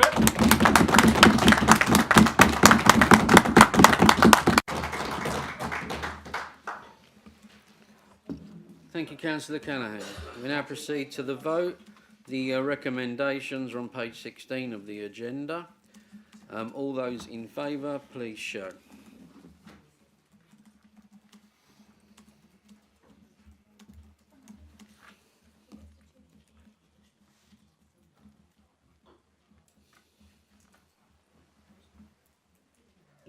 All those against?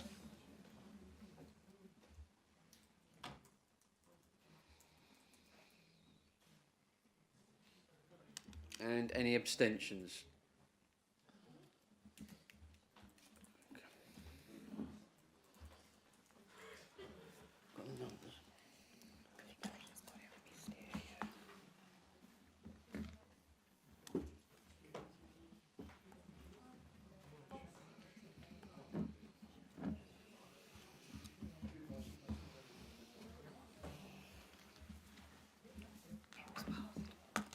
Okay, that motion passes. Thank you.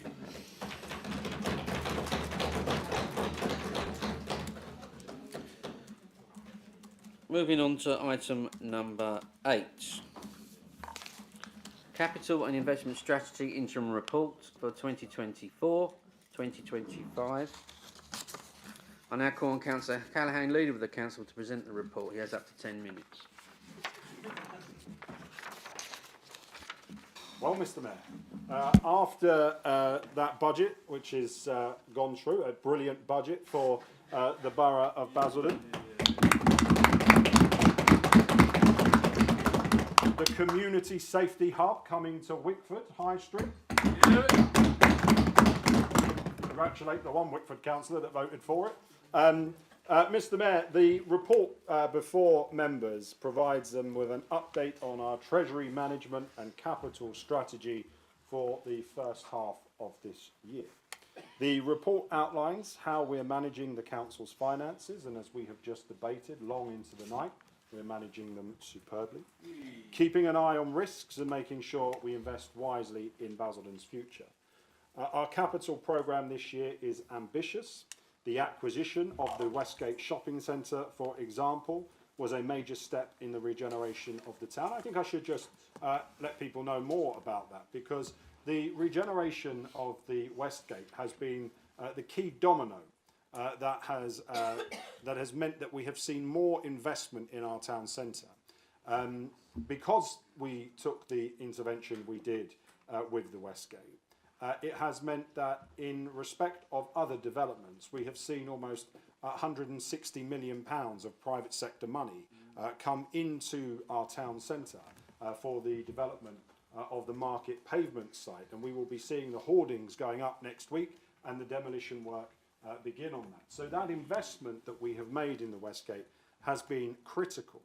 And of course, as I alluded to earlier on, we are now bringing forward the planning applications for the Westgate.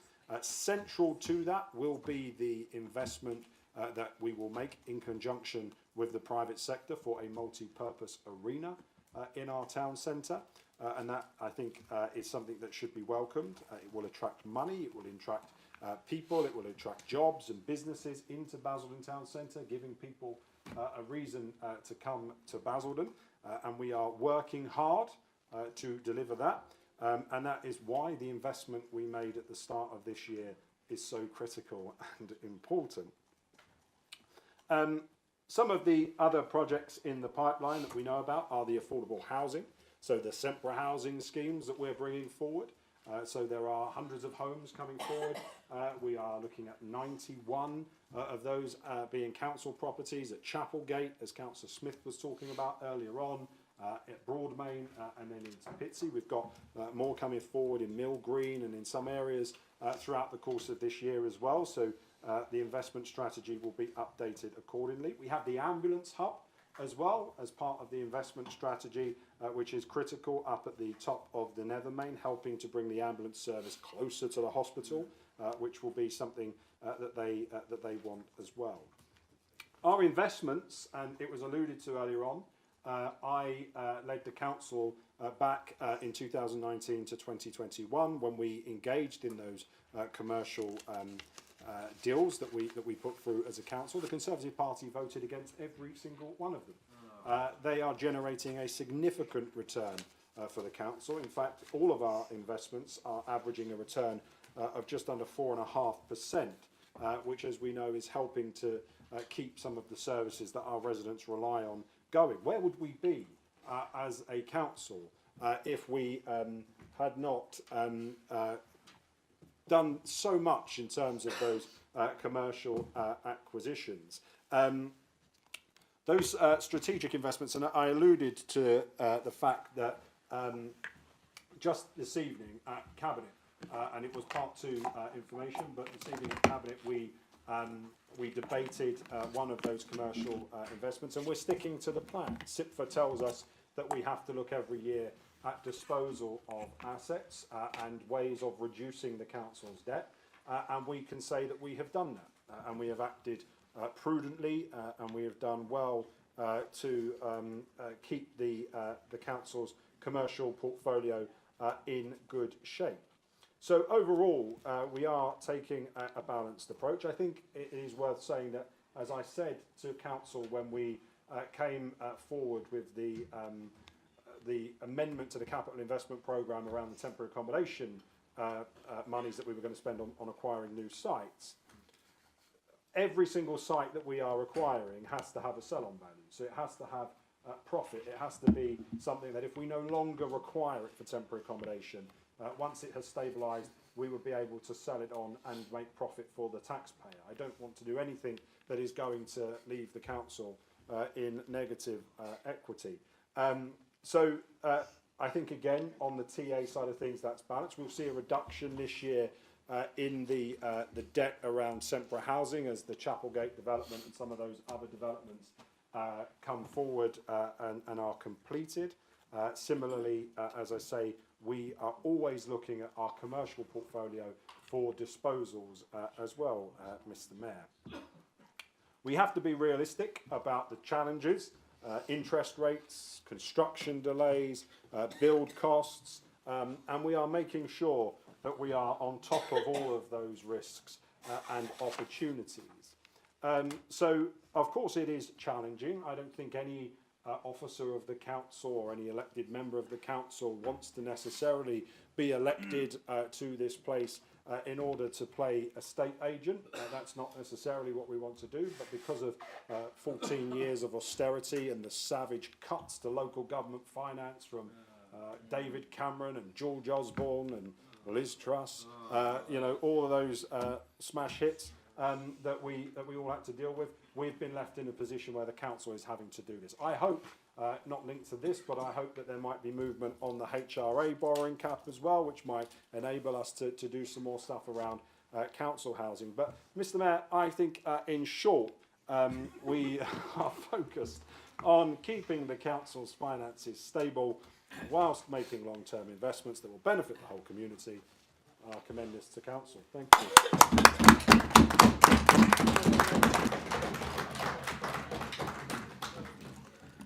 Thank you, Councillor Callaghan. We have reached the 11:30 and the guillotine has come into effect. So we will now vote on item 8 as per the recommendations. All those in favour?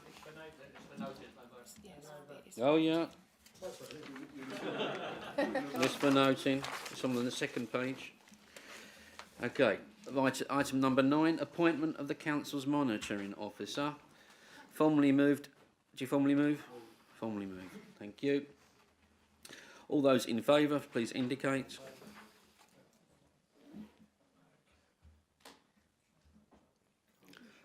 Any against? Any abstentions? Thank you, that's unanimous. Item number 10, the draft local plan regulation 18 consultation part 2. Councillor Brown, do you formally move? Yes. Thank you, that's formally moved. Open to the vote. All those in favour, please indicate. All those against? You don't want the residents to have a consultation. Unbelievable. Thank you, thank you. Had enough of that tonight, thanks. Any abstentions? Thank you, we've got an abstention now. Thank you very much. Item number 11. There are no emergency notices of motion for debate. Therefore, I close the meeting. Good night and have a safe journey home.